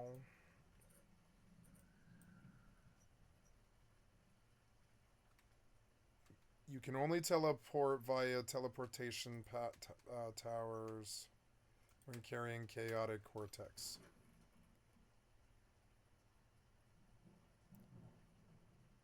When purified by stardust resonant filter, these stones turn into asterisms. Decays over time, disappearing 4 hours, relics of the Ancient One. So I can't, until I deal with this, I can't fast travel, is what they're saying.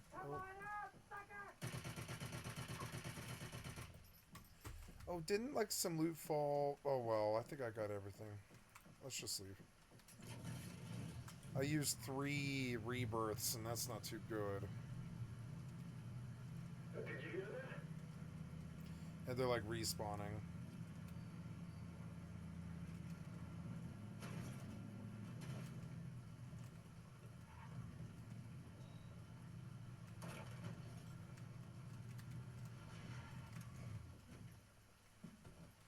I'm gonna get accustomed to like fixing the bike each time I go.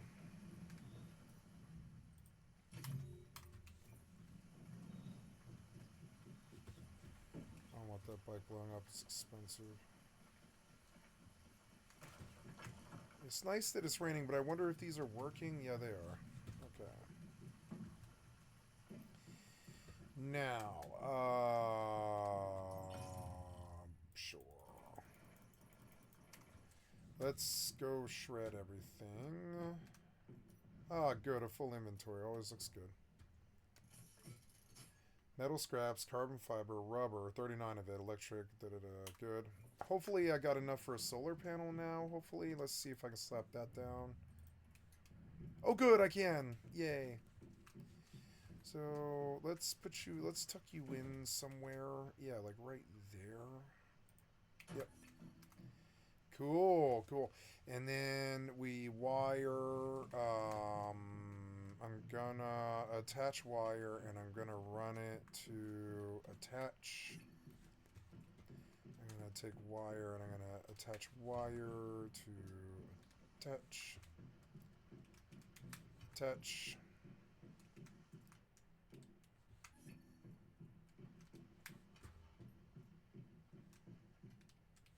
Attach.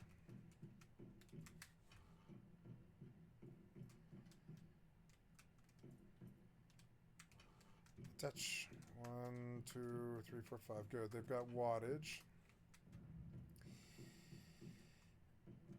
Then, now I can build powered furnaces.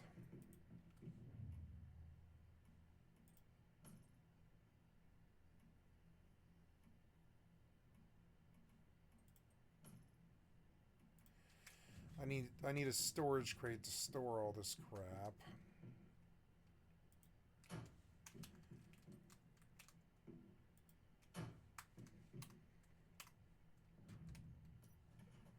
Good.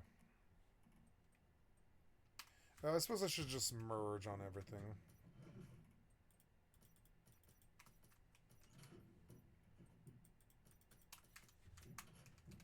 We just go down the line, deposit, merge, deposit, merge. I don't really care about it. Deposit, merge. Good. Yeah, we didn't get to this one before. Okay, and then I'm carrying catacortex. So before I do anything, I'm going to have to make ammo. Oops.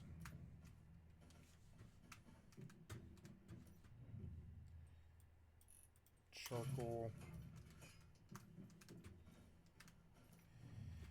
And bronze ingot.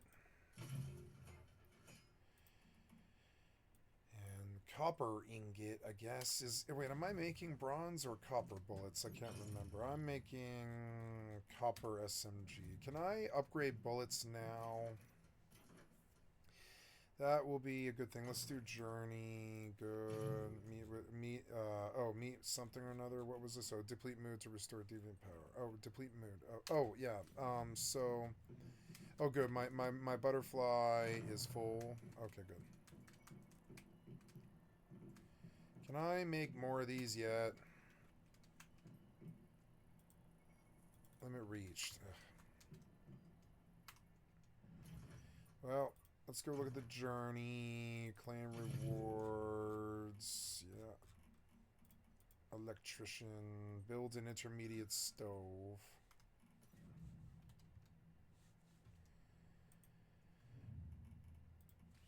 I build as many crates as I can. I'm out of rubber again. That's okay. American low cabinet. Water tank. Production processing.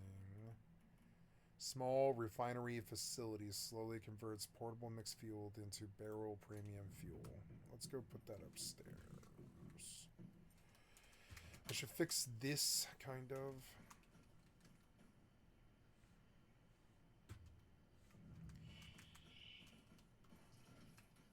Nope.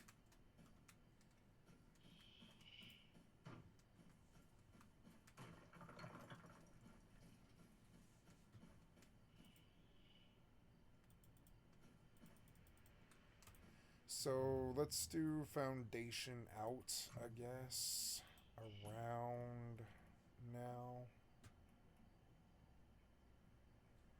I don't have stone foundation yet. No, but I can upgrade, I think. So yeah, we're going to put a foundation all around the house, but I want to demolish. It's annoying that the footprint gets bigger. And I'm not on flat lands, so I can't really do this that well. But we're going to try and do the foundation as much as possible. Let's move the house to, like, flat land, because I don't think it really matters. Yeah, like, is there a good place with flat land?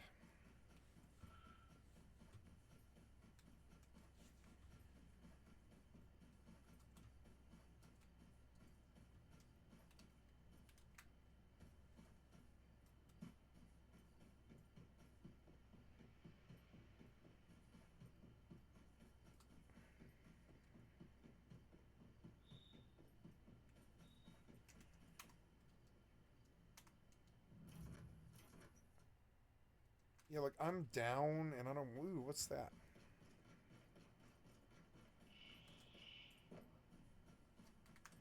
Deviated wheat. Nice. Yeah, I got cursed.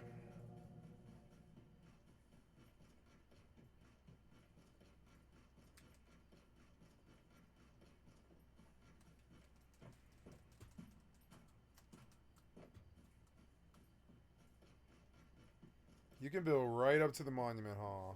But I can just fly over if I need ore. Yeah, but I want to build higher, like by the gas station kind of thing. Yeah, B, Z. Too close. A little bit too close. Ooh, the road is good. Can we build on the road? Or, yeah, is this too close? Oh, this structure cannot be built near a road, but I can build really close to it. Will you knock the trees down? I don't want to knock the trees down. Just move this direction a little bit.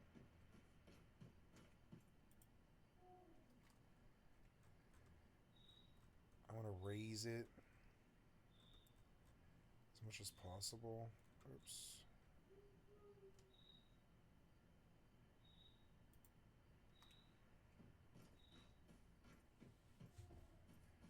I can't do it near a road, huh? Okay, well, what about over here?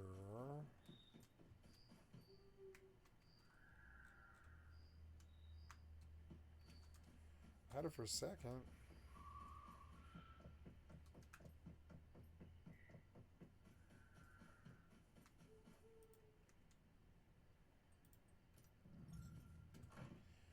Okay, good. Much better. And we learn to just raise the house, right? And then... yeah, I can always get up, but the door should always have... like a platform here. Yep. And then down lower... oh, yeah. So I have to, like, I have to chop these, do I? Okay.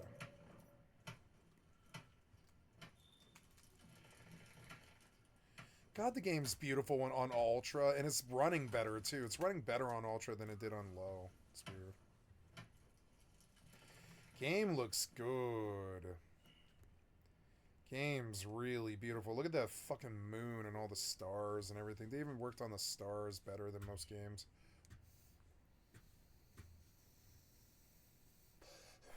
I'm not really sure why there's pink, but it's really colorful, beautiful color of pink.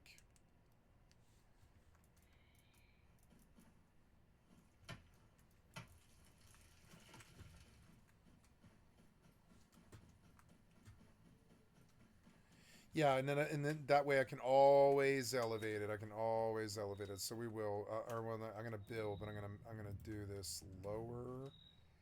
Yeah, we want like half measures. Yeah, so I can just jump up. Yep. And on the half measures, they're gonna go out to. I don't really want this to be that fat. So yeah, so we'll do stairs in that manner. Oh, I'm being shot at? Yeah, I am being shot at. Ah, I'm being killed. I'm being killed. Ah. Get up, get up. Run, run, run, run, run, run, run, run. I shall have something.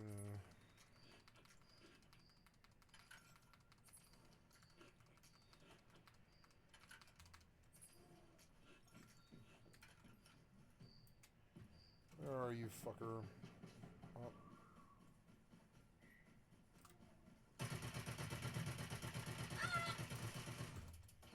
Say goodbye to your neck, buddy!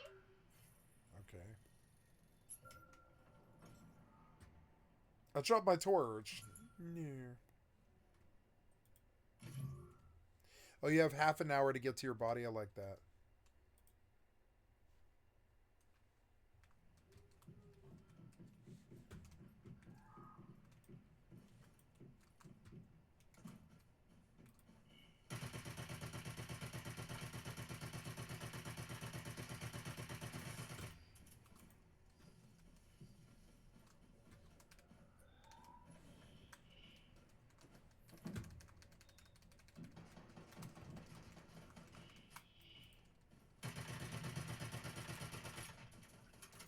I live, die!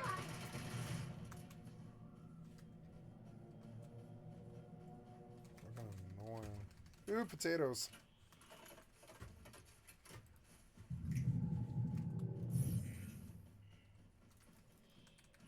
Oh, Chaotic Cortex. You're in a Chaos Madness state. PvP? Oh, okay. Yeah.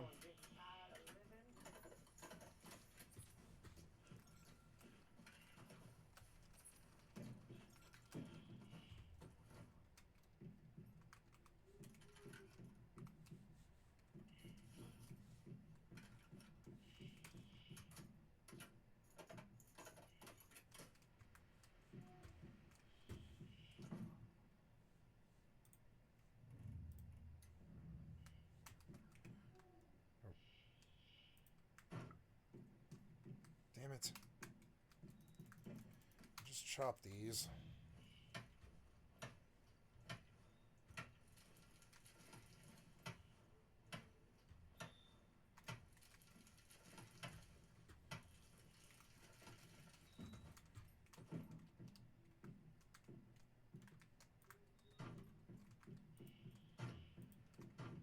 Nope.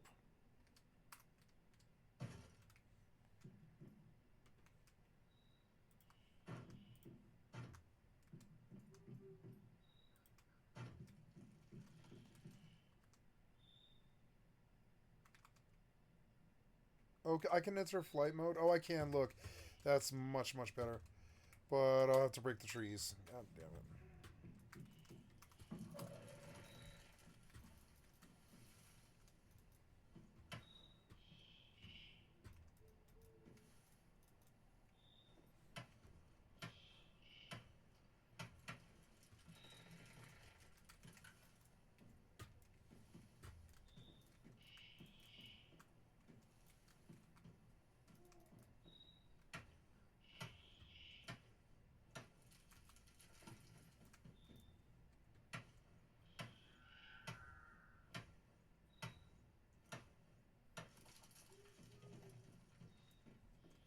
I love this game. It's just endlessly playable.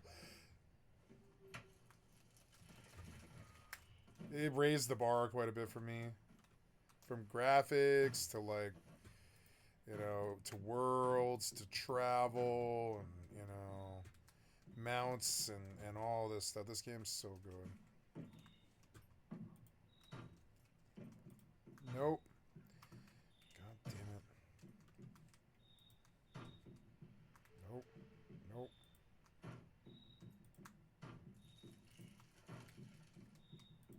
Nope.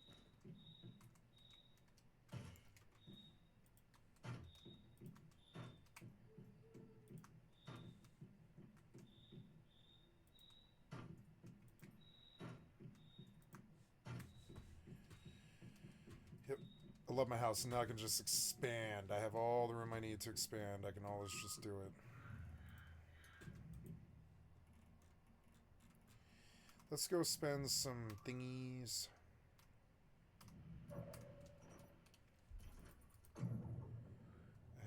15 available, not bad. I want to expand to stone support. Unlock premium emetics, small wooden roofs. Okay.